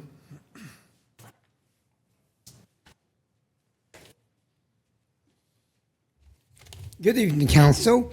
I like Mayor Farmer's idea to map across the freeway. That way, it's catering to age groups. Thereby, you can balance the long-time resident with the old-time resident, because that way, it's a fairer way to gauge what's going on to the city instead of having one group be in charge. This way, if you go across the freeway, it would bring in minorities with other nationalities across the freeway, making it more fairer. That way, it gives the city a true mixed vision. Instead of the seniors versus the young families, because you have seniors mostly on the west side, and you have a lot of the new folks on the other side. That could create one-sided voting, a clique going on between, the citizens on that side, and they will vote benefiting themselves. We don't want to pit one age group against another in a different area. And how and when is the wanted overpass going to be figured into this? Is it going to be for 2030? When the new apartments get built on the east side of 99 Freeway between B and C, what is that population count? And is it going to be, how many buildings are going to go up? Thank you. Phyllis. Thank you, Mr. Lee. Ms. Johnson. First of all, I'll start with the dirty word. The D is the dirty word. I don't like it, but the disabled is definitely a protected class that I did not hear about. That's number one. Number two, I'm going to use my address as a guinea pig. Looking at these maps, I don't know what the boundaries are. I'm on 2nd and Guild. Where am I in these districts? They're blank. I want to know what the boundaries are as to what we're working with, and these maps are not showing that. They're just showing a number. That would be very helpful if we're making any decisions. And most of all, it sounds great. Thank you. Thank you, Ms. Johnson. Any further comment? Mark, if you want to, can you just come up, or does he need to spell out a speaker card? Oh, go ahead. Sorry, I didn't know there was someone else.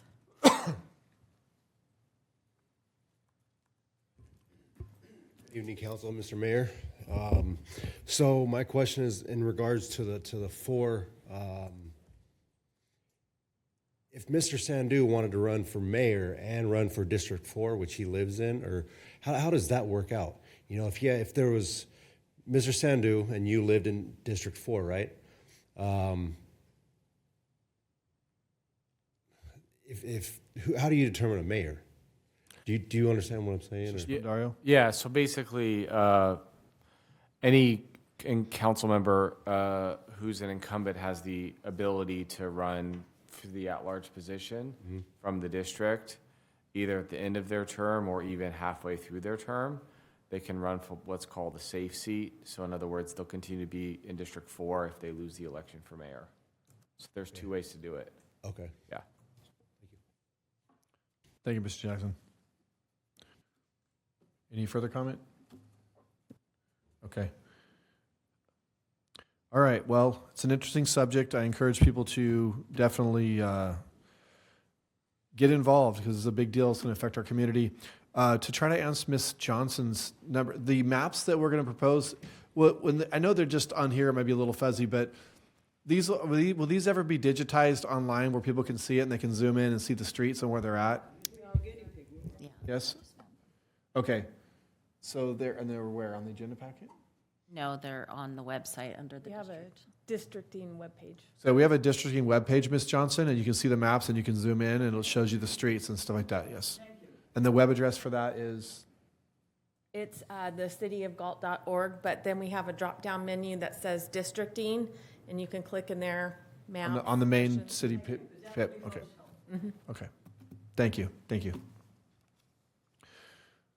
All right. Moving on, item L, regular calendar. Our one item under this is from Public Works. Subject is the amendment number 1 to NHA Advisors Agreement for Consulting Services, City of Galt's Community Facilities District 2020-2, Liberty Ranch Improvement Area Number 1 bond issuance. Mr. Griffin. Good evening, Mayor, Vice Mayor, council members. The item before you tonight is authorization to move forward with NHA Advisors to initiate a second bond issuance for the Liberty Ranch subdivision project as requested by the Liberty Ranch developer. With us tonight from NHA Advisors is Eric Scriven. Eric and I will tag team the presentation, which is an overview of CFD 2020-2 and discussion of the CFD bonds. With that, I'll hand it over to Eric to begin. Good evening, Mayor, Mayor Pro Tem, Vice Mayor, and Council. This is really to approve a contract, but we thought it would be best to just do the background and talk about CFDs for the public in particular, and how the nature of the CFD bond issues and how this is going to go if Council continues to support this project for bond issuance for Liberty Ranch.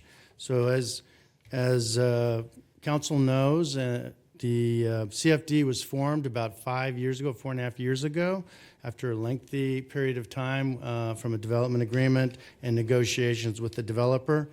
The CFD encompasses Liberty Ranch, which is approximately 1,400 homes or proposed homes, open space, an elementary school, and some parks.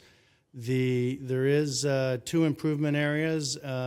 The improvement area number 1, which is what we're talking about, really related to the bonds, is approximately 700 single-family homes. I think that's that square in the upper right-hand corner, part of it at least. The original approval back in 2020 was for improvement area 1, a maximum of $83 million of bonds were calculated. We'll see if the value is there. That's an ongoing process. Each time the incremental value is looked at and there's improvements to be reimbursed, that's looked at. 83 million seems to be a tall number right now. There was a bond issue in late 2023 that was issued for Liberty Ranch. That was for approximately $11 million. That was based on the value at that time of a little over $34 million. And Council, when it approved the CFD back in late 2020, required that a value of 3 of value for every $1 of bond issue be present before an issue could be put out to the marketplace. So that transaction conformed to the direction from City Council back in when you formed the district. There is sufficient value, it is thought, right now, which will be proven by an appraisal, which is proposed. I think it's been approved, right, and ongoing, to find out, if you will, appraise if there's sufficient value to make this effort for raising additional funds for public improvements, or in fact reimbursing for money spent for public improvements worthwhile. If it's a very, very small incremental value on top of what was done in 2023, then perhaps it should be a period of time and we wait until it happens. We think there's going to be sufficient value based on all the work that's been done, improvements put into the ground, such that it will be worth the effort to go through the bond issue process. Okay, this is, I think, your page? Yes. Yeah, just a very brief summary on where the Liberty Ranch project is at now. I'm sure we've all seen, the improvements under construction, and Meritage Homes has closed on 3 villages, and model homes are under construction. And in addition, they've pulled, at the time of publishing this report, 35 permits, and I believe they've pulled another 15. So we're seeing pretty, a lot of movement for this year, at least early this year, for these first 3 villages. Tim Lewis is likely to move forward with the remaining 2 villages in Phase 1. As far as Phase 2 is considered, Meritage Homes has an option to purchase 4 of those 5 villages. And then again, just very briefly, construction status, Phase 1 is approximately 90% complete. And that's, what Eric referred to, a lot of what will aid in the appraised value as the improvements in place. And they've recently just started on the major backbone improvements in Phase 2. One of the core improvements for the entire project, the sewer pump station, which will serve the entirety of the project, will initially operate in a temporary condition until the final improvements of that pump station are complete mid to late summer of this year. So there has been a lot of work done, a lot of investment thus far in the project. So with respect to the new bonds anticipated, basically the new infrastructure development increase, it increases the appraised value, which will be confirmed by an appraisal. That additional value creates the ability for issuing additional bonds. Consistent with the goals and policies that were issued, as I discussed before, there must be $3 of value for every $1 of bond that's issued. At the issuance, as I mentioned, there was about $34 million of appraised value, and it was an $11 million transaction that was issued in late 2023. There's an estimate that there's going to be significant value, and that 3-to-1 value would be adhered to as well. And it has to include in the denominator, if you will, of bonds issued, the $11 million that's already been issued. So the value to lien of 3-to-1 is in total for the total value and the total bonds that would be issued. So that's part of the underwriting criteria. The estimate right now, but we don't know until the appraisal comes in, is approximately $10 to $13 million of bonds that could be issued based on preliminary estimates of value. Again, the original bonds were issued with 30-year maturity, and that is thought to be a good standard and would be the way it would be executed in the future on this second series of bonds. So just a moment to talk about the CFD bonds. The CFD bonds are secured by the special taxes that are levied upon the land. So this is not a city general fund credit or an enterprise fund credit. It is paid for by special taxes that are levied, that the developer has in essence voted to levy upon the land that they own, but that those special taxes, as homes are sold, will be paid by eventual homeowners out there in Liberty Ranch. There are two special taxes that were put into place back when the CFD was formed. The special tax A, which is really the security for these bonds, that was negotiated with the developer to be really a plug figure, if you will, to special tax B, which is the ongoing special taxes that the city requires for essential services. So special tax B is the first item that's found. Basically, there's a complex formula, but the bottom line is whatever the valuation is that comes through in the appraisal for the houses that are going to be sold at the current time, we'll understand and set special tax B so that we're sure that the city is not shortchanged for the services component of the CFT special taxes, and then the remainder or residual will be available to pay bonds on, special taxes for the bonds. So really, the city is covered as far as essential services from the special taxes.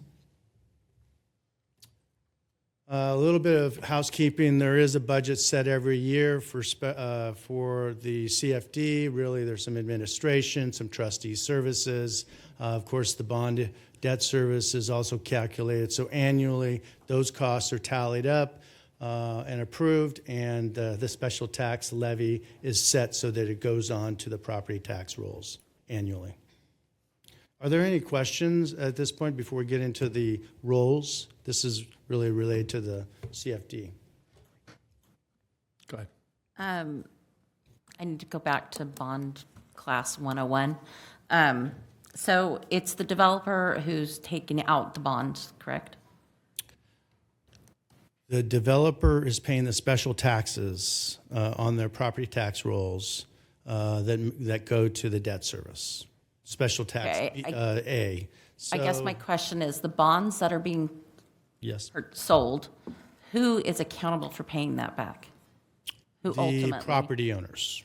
So the property owner currently is the developer. They're readying the property for sale to individual homes, to homeowners. So if, heaven forbid, the housing market tanks again and no more houses go up, he's holding the bag, the city is not, for paying back that bond. I'm assuming the bond payments start, that 30-year term starts as soon as they're sold.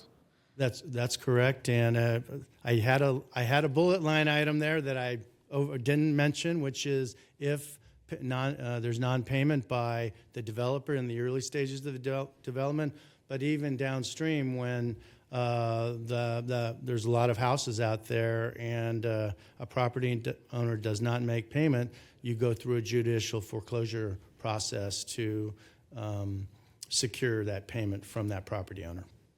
So when he takes out the bond, legally he can pass that on to the new homeowner, and they are now legally responsible for their portion of that 30-year term bond.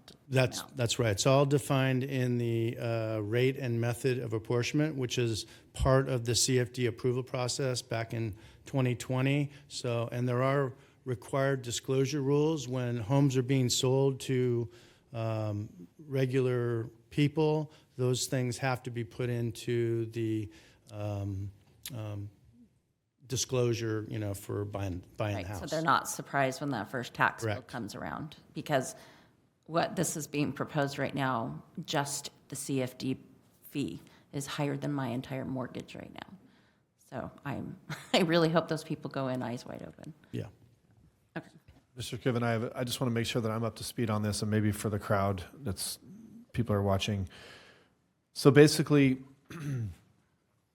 we approved a bond last year in 23, which we were legally obligated to approve for you guys based on the original development contract. I think it was from 2016. Not really important, but anyways, so we basically had to grant you that. We really didn't have a say in that. You were entitled to that.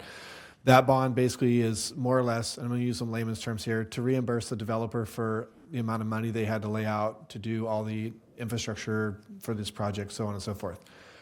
Under law, which is on your slide up there, that development agreement or CFD stipulates a maximum homeowner aggregate property tax burden of 1.9%. So a homeowner pays 1% property tax. So that means that the maximum that you can pile on there can't exceed 1.9%. So we gave you guys a bond. We approved a bond last year that gave you that basically essentially that 0.9%. But fast forward from then to now, the property values, you believe, or whoever, they'll be appraised or whatever, have increased now. So what that means is that you probably weren't meeting that 1.9 threshold. It was probably lower. And so you're coming back tonight to ask for a second bond of $67,500 to bring you back up to the 1.9. Is that correct? In a nutshell, is that it? No, it's incremental. There's incremental value that's been created by all of the monies that have been put into the ground, plus the advancement of the development status of the project itself. It's closer to reality, which removes and reduces the risks. So the appraised value is going to come in higher just because of the installed improvements and the investment and the advanced development status. So the developer has put in a lot of money. Your original point about the development agreement and the requirements of the city to allow for reimbursement of those monies that the developer spent on public improvements, which is undergrounding, sewer, water lines, roads, curbs and gutters and streets and all that type of thing. That's all required. That is correct. That was in the development agreement. But with respect to that 0.9% that they are using as security, really only a portion of the 0.9%, because a portion of that 0.9% is actually for the essential services to service the community once Right. there's So folks that live there. But so our CFDs for fire and police and all those services are also in that 1.9 total. That this you're allowed is to a have. separate CFD. At the same time, we did put in place the citywide CFD that you're annexing different developments into. This is not part of that citywide CFD. It's its own CFD, but that special tax B is akin to the services CFD that you require folks to come on into every time you approve a development. So just to clarify, the CFD fees are in addition to the 1.9? No. Essentially, all the CFD fees and other taxes are levied against a property cannot exceed 1.9 in total. Right. Right. So if I'm understanding correctly, you're basically when we gave you guys the bond last year, it was early in the project. Now that you're coming to a realization of what the real value of whatever, and that's why you're making this adjustment. The value is increasing. Right. Ongoing increasing, and in fact, it'll continue to increase when you have fully built houses out there. So then that leads me to my next question. So, well, it's a two-part question. One is, you guys could come back next year and be like, we want to add another 67,000 because those values of those homes have gone up again, and you could do that. Right, up to 80. The limitation is $83 million cap on bonded indebtedness. You've given 11 million. We've given you 11 million so far. You could go up to 83 million. That's the cap. If the project appraises to that level, but it's still right. It has to be hypothetically underwritten from the city's point of view with the goals and policies that were approved, but also from the bond market. They're not going to want to buy something that's not well secured. So are these bonds always approved by the council? I mean, nobody lives there right now. So what happens if in 3 years from now there's people that live there? Do those bonds have to be voted by the people that live there then? It changes because it's not just us, right? The bonds are approved by the CFD. The indebtedness has already been approved, the $83 million, by the vote of the developer at the time that the CFD was formed in 2020.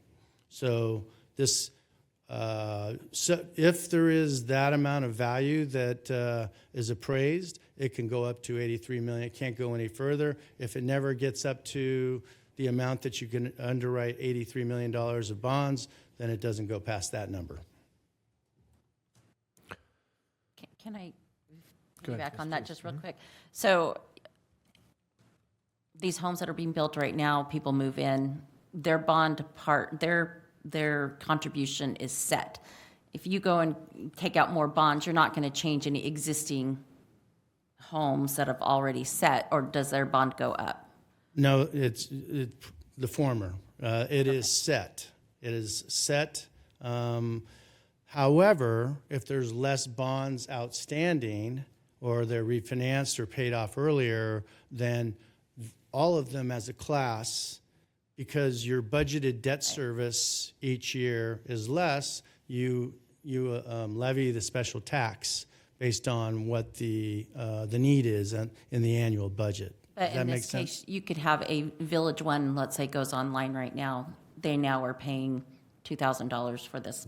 They're paying what is prescribed in the rate and method of apportionment for their But class Village of house. 3 now comes online, and you've taken out more bonds. Are they going to be paying more? They're all paying what is prescribed in the rate and method of apportionment.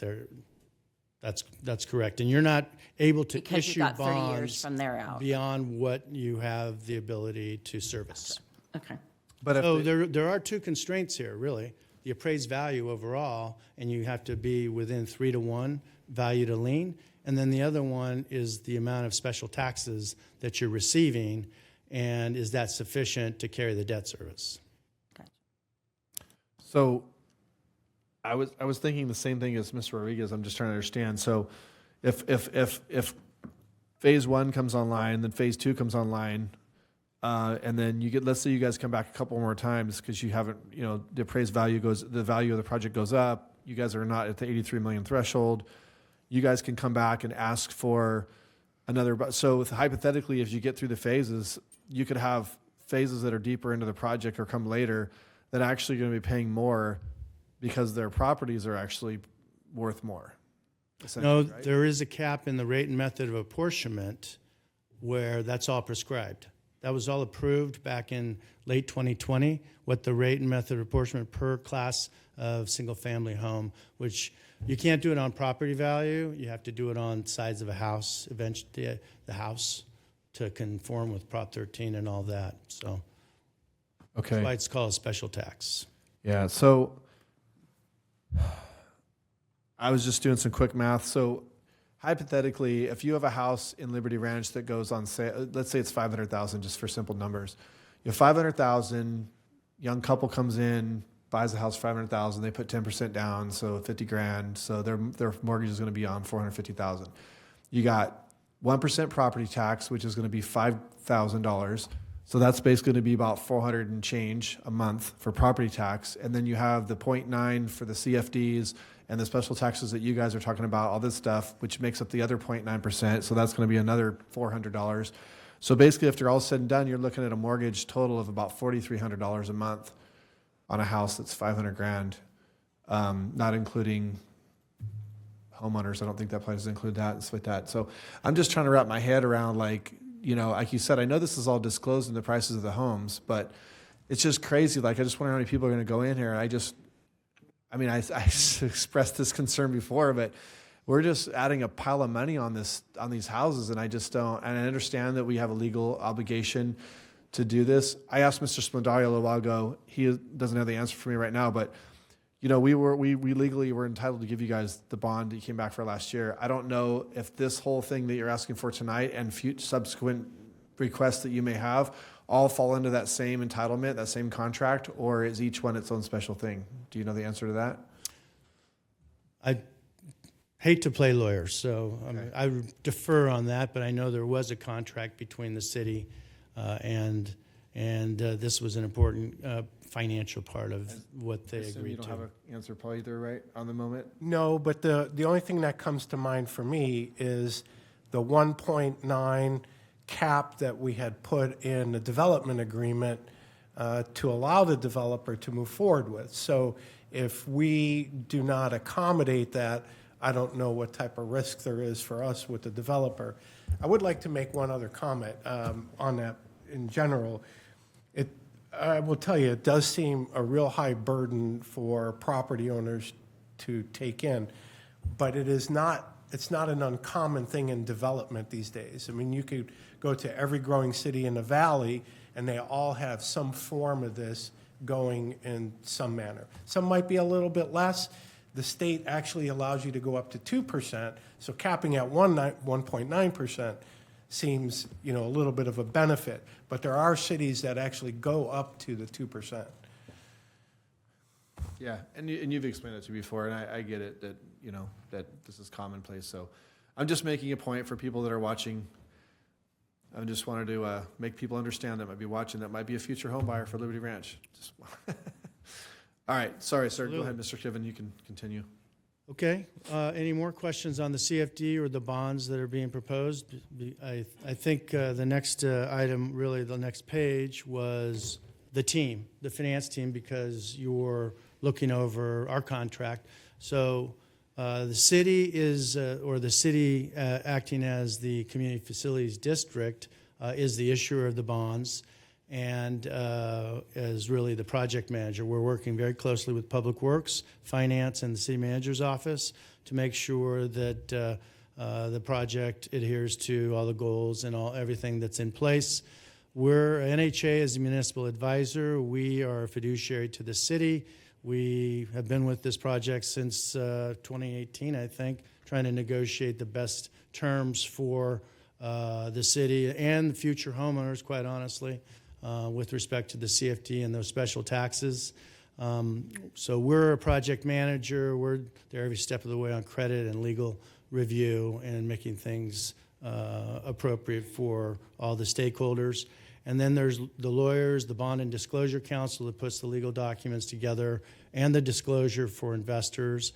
They're very, very important. The underwriter sells the bonds, markets the bonds, gets the best interest rates for the bonds. Special tax consultant, who is the original special tax consultant that did the rate and method of apportionment back in 2018, that was negotiated many, many times with the developer. They're part of this as well. And then you have the appraiser, which is, by the way, the best appraiser in this realm in the area. And then you have a trustee. So again, NHA advisors, we're the fiduciary, we're the project manager. We're responsible at the end of the day to the city for making sure things are adhered to and it's a good deal. And I guess the last page is, this is really a kickstart to approve the contract, our contract, and there are other contracts that aren't as necessary right now, but will come before council. The council will have a review on the legal documents and the disclosure to investors in April. And then with that approval, be ready to go to investors for marketing and the bond sale. And then usually after the bond sale, it's about 2 weeks before the transaction's closed and money is funded into the trustee account. With that, conclude the presentation. All right, thank you, Mr. Scriven. Do we have any further comments from council members, questions? Do we have any public comment on this item, Tina? No public comment. No public comment? Okay. Go ahead, Mrs. Johnson. Miss Johnson, I guess it's okay for her to address the president, or no? Actually, just direct it to the mayor. Okay. And then they can go. Yeah, thank you. Okay, I noticed on one of them, it said judicial, I believe, or judiciary foreclosure. What happens if, let's say, one of these families or whatever, they can't pay their portion? Then who becomes responsible for it? Mr. Scriven, you would like to answer that? It would go, the judicial foreclosure is not unlike regular foreclosure, where the If you can't make the payment on the special tax, then it would go to a auction-like situation where they potentially could lose their rights to ownership to the property. And then who That's has the to- real security to, so that the city is not responsible for these payments. It's strictly the value of the land and the house to induce them to make payment. Because we don't want to see the city could be responsible for it neither. Thank you. Thank you, Ms. Johnson. Any? Vice Mayor? No? Okay.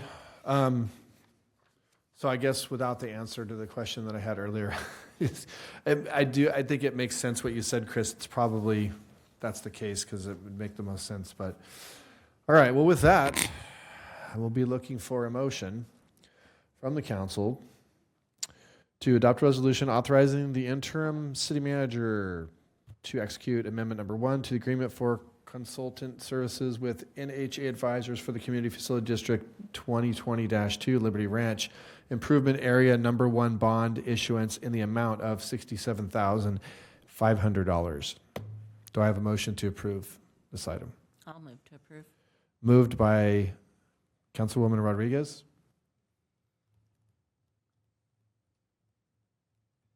Second. Seconded by Councilmember Reed. We have a roll call, please. Vice Mayor Sandu? Aye. Councilmember Reed?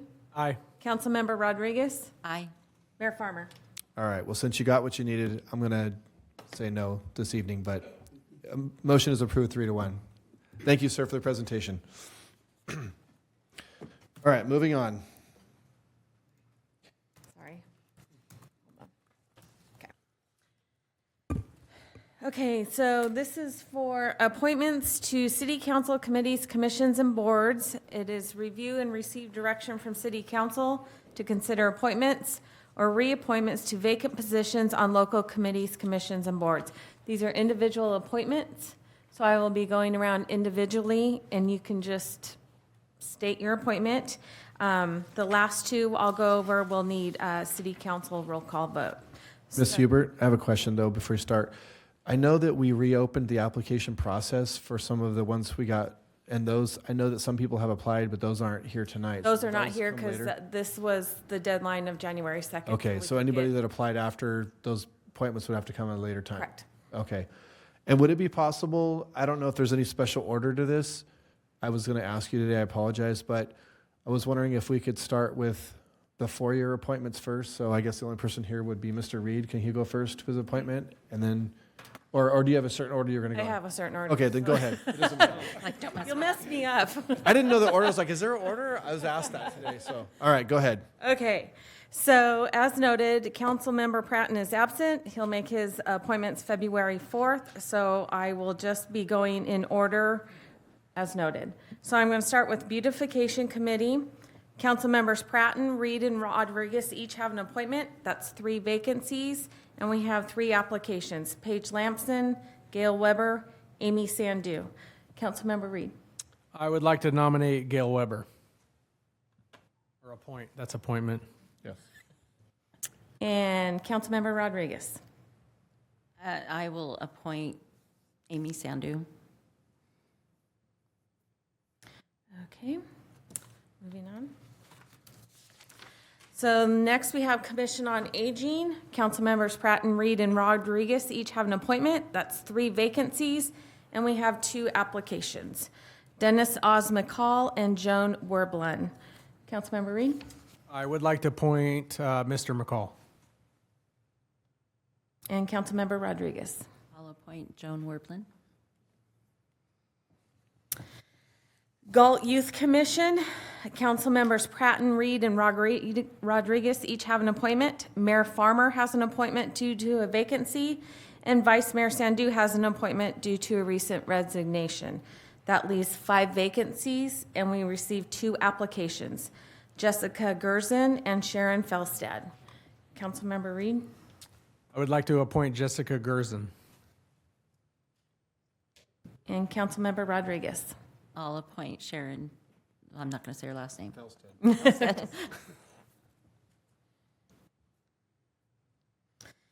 Okay, Parks and Recreation Commission, council members Pratt and Reed and Rodriguez each have an appointment. That's 3 vacancies. We received 1 application from Chris Smith. Councilmember Reed. I'll appoint Chris Smith. Okay, and so these are the open applications that have been posted again on the website.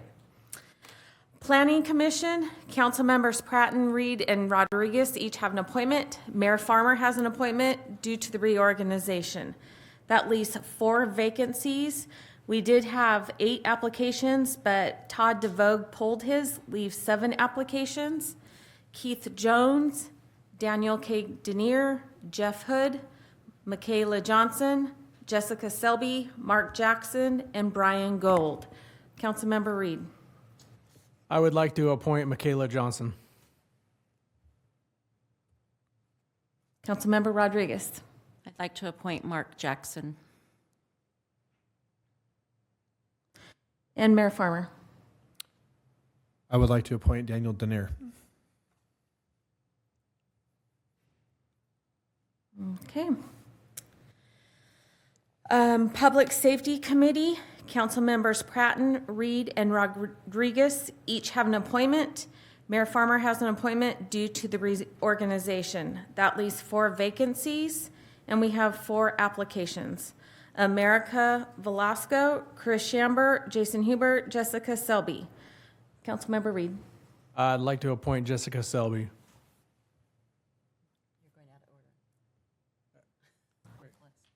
Oh. I'm just kidding. Yeah. Oh, sorry. No, go ahead. I believe Chris Shamber is filling, was who Rich Lozano, so I'll go ahead and appoint him. Okay. Mayor Farmer. Would like to appoint Jason Hubert. Okay, and then the following need a roll call vote. It is city council appointment. Sacramento Yolo Mosquito and Vector Control District. We do have 1 opening and 1 application. Marcia Mooney. So we need a motion. I need a motion to approve Marcia Mooney. I'll move to approve Marcia. Moved by Councilwoman Rodriguez. I will second that. A roll call, please. Okay. Reversed. Vice Mayor Sandu. Aye. Councilmember Reed. Aye. Councilmember Rodriguez. Aye. And Mayor Farmer. Aye. The last one, Sacramento Environmental Commission, it has been advertised. We did not receive applications, but it is a shared seat with Ileton and Folsom. And if they receive any applications, it will also come to you, City Council, for a vote. Okay.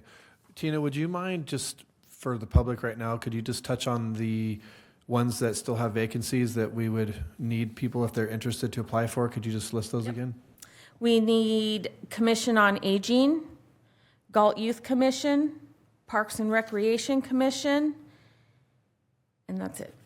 And the Sacramento Environmental Commission. Yeah. So if anybody's watching, if you're interested, some of these actually meet every other month, so it's not a huge commitment. Some meet as needed.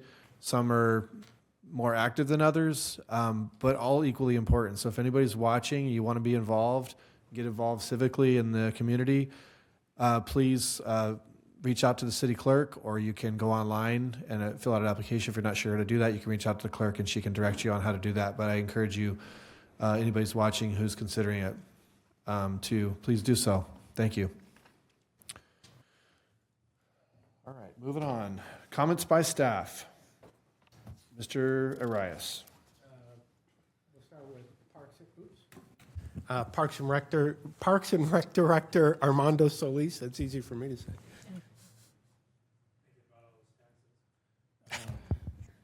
Good evening, Mayor and City Council. I just wanted to remind Council that the Winter Bird Festival will start workshops on Friday, January 31st. We have a couple of workshops on that Friday. We've moved back to McCaffrey Middle School. Our main day is Saturday, February 1st, where we'll have several tours and workshops and presentations at McCaffrey Middle School. And then Sunday, we will finish up with a couple of tours off-site away from the school district. All the information is on our website, and you can look everything up and sign up for tours there. Good evening, Mayor, members of council. Briefly, just wanted to touch on, I know the committees and commission vacancies. I spoke to Genesis, our community engagement analyst. She's back from maternity leave, and we recently talked about highlighting those individual committee and commission vacancies individually on social media, so we'll start pushing those out this week. I have a meeting with her tomorrow, so look out for those. Thank you, Amy. And that concludes staff comments for this evening. Oh, y'all don't get to say anything. No, especially. Ronnie looked like he had something to say, but No, he maybe did not declare No, any.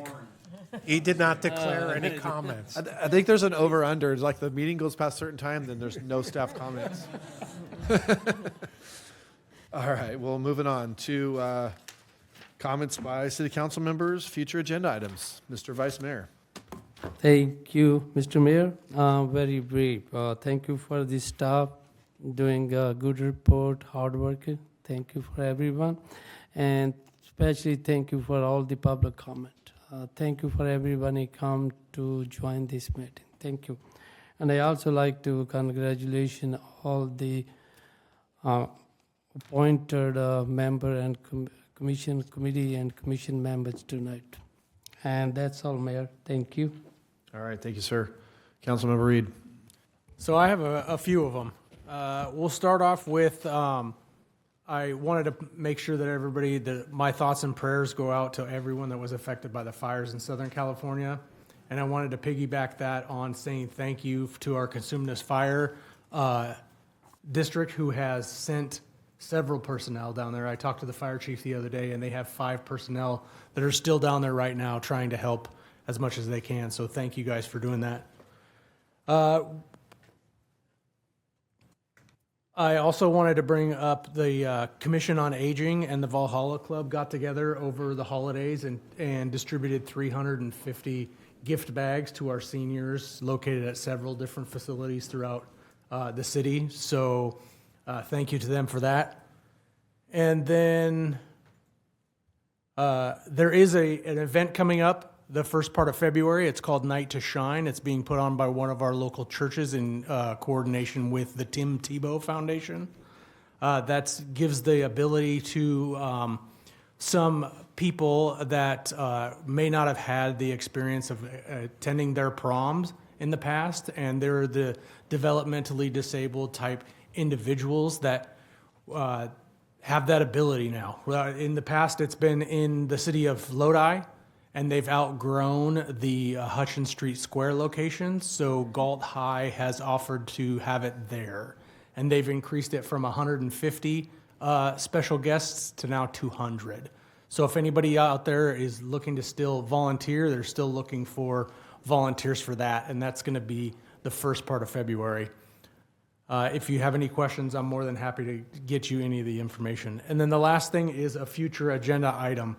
While I was talking to the fire chief about the deployments to Southern California, he had mentioned that they're doing a presentation for the City of Elk Grove City Council the first part of February, giving an overview of the Elk Grove section of Consumnes Fire, and they thought that it might be advantageous for us to get the same presentation, but tailored to just Galt specific. And this is like a catastrophe type. So the way that he explained it is an overview of the system for Galt, including fire hydrants and the stations and all of those. So just a brief overview of Consumnes Fire District in Galt. So that's my future agenda item. And that was for February 18th because they're doing it the week before in Elk Grove. Do we know, would there be room on the agenda for a presentation that week, or is it too early to say? I would be in favor of that if we have room. Can we usually gather tomorrow and go over what's on the agenda. Can we let you know? Okay. Is there a consensus to do that if we can fit it, when we can do it. And if that date doesn't work, maybe, we could let us know. But Okay. if you can just send the council an email and let us know. All right, thank you. That's all I have. All right, thank you, Mr. Reed. Ms. Rodriguez? So I'm going to start with some happy kudos. I'm just excited to see, obviously, the slide and the skate park move forward, and I really do want to commend Public Works and Parks and Rec for working hard on those things, because that's been begged for years. So thank you to all staff who touched that, and thank you to staff for all of the staff reports. I am a little disappointed in some of the public comments that we received coming about the Galt place. I have sat in this room for the last 10 years and listened to these people complain, and it fall on deaf ears. And I know, or I hear whether they're excuses or reasons that the city can't get involved. That disappoints me. And I'm going to say 2 words. And then I don't think that the city would have or anybody will have an excuse to not go in and try to figure out something for these vulnerable citizens. And that is Royal Delta. The city figured out a way to go and take over the flop house and everything that was happening up there to protect the city at large, to protect the people that were trying to live there legitimately. I don't know what the call situation is out to Galt Place.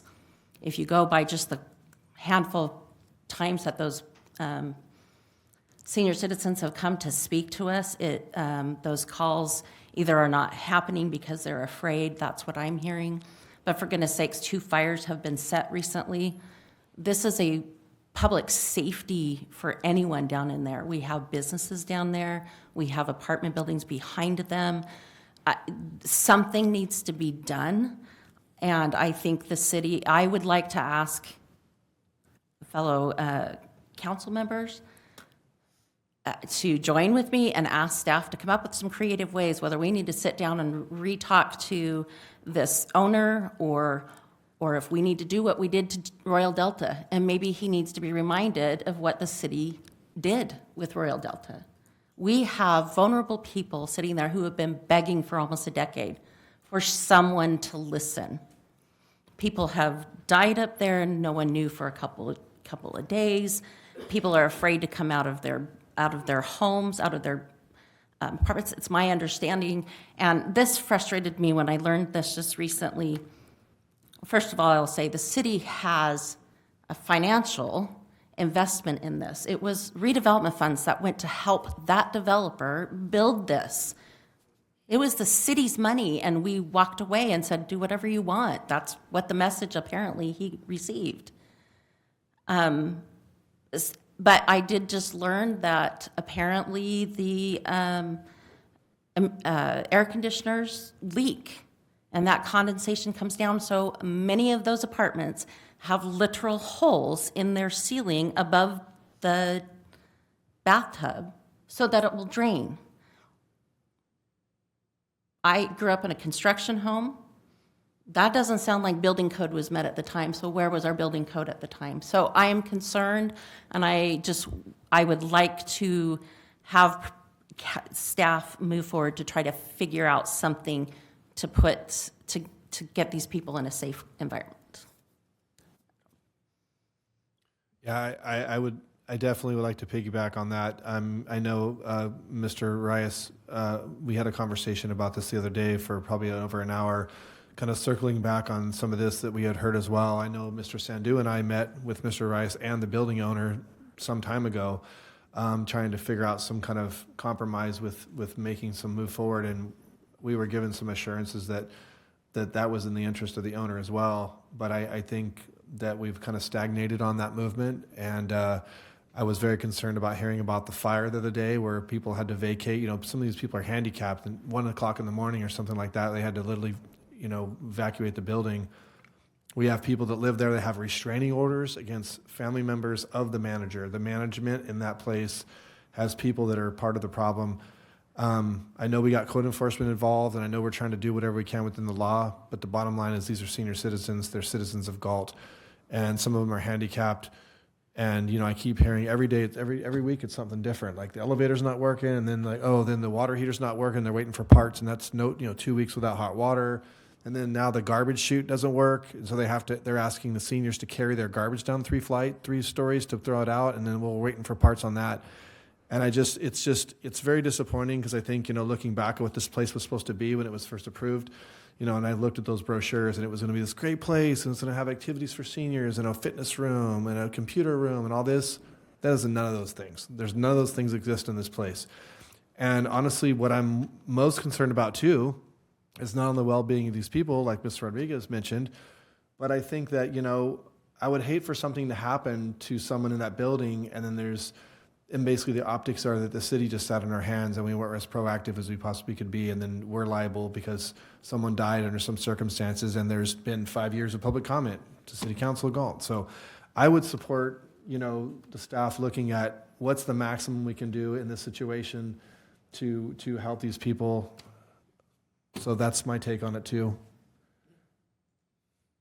So, Chris, if we can pick up this baton and move forward and try to put a lot of maybe some more resources behind it, whatever you can do. Even seeing what are the calls looking like from there from PD, and what code enforcement calls, and I think that's what started to springboard the Royal Delta, was the impact that was having on city resources as well.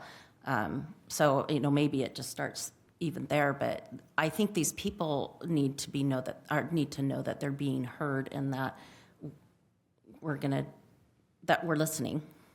So. All right, I think we have a consensus on that subject.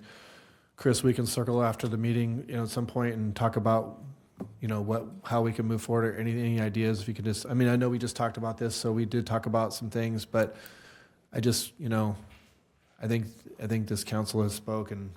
We need to move this up in the priority list, I think, a little bit. So thank you for bringing that up, Bonnie. Appreciate that. You have any other comments, or is that it? No, I think that's it. All right. First off, Tim, do they still looking for buddies? Like, you're calling them buddies, right? Yeah. Yes, they are. So they're down to where they only need 30 left. Only 30? Yeah. 2 weeks ago, they still needed about 90, but now they're down to about 30. Well, I would like to do that. Absolutely. So I'll if get you the get me the information. contact information, how I can sign up for that. I know there's a deadline coming up, right? Yep. So, okay, thank you. I just want to thank all the public comment, people from Galt Place, people that spoke on the districting. Thank you to Mr. Brossman, Mr. Mawson, and you're here. Thank you for submitting your maps. We do appreciate the community participation, and it's very important. I want to thank all the people who applied for commissions and committees, because it's very important to be involved. Congratulations, Michaela, and Mr. Jackson, I think, has left. So congratulations to all of those that were appointed tonight, and we appreciate you participating. I just want to leave my last comment about mentioning about a fun time we had in these chambers right here. On the 14th of this month, I was asked to speak to a group of Weeblos, pack number 179. It's a few young lads. We all came in here and met in the chambers and talked about a project. They had to interview someone, and so we talked about elections, and we talked about the straw drawing thing, and they were very fascinated by that. And, getting them involved. They did go visit the polling place during the voting, so they were able to see how people vote, so they're becoming very engaged in learning about that. So as a little skit, we all sat up here, or I did, and I was the city manager for the moment, but they all sat up here and we did a make-believe thing, and we talked about, the subject was, what's going to be the official flavor ice cream for Galt? So we had a deliberation from the different kids. We ended up with a motion for vanilla and a motion for chocolate. Then we had a public comment, which I represented someone from the public, and I offered Rocky Road as a compromise. They didn't like that. They said, oh, we don't really care what the public thinks. We were stuck with ideas, which I thought was hilarious. And after it was all said and done, the vanilla failed and the chocolate prevailed in a 3-2 vote. So the unofficial flavor of chocolate or ice cream for Galt is chocolate. So just so you know, as per Weeblo Pack 179. So it was a fun exercise. I had fun. So anyways, with that, I want to let everybody know that thank you for coming this evening, and we were going to adjourn the meeting at 8:47. Thank you, folks.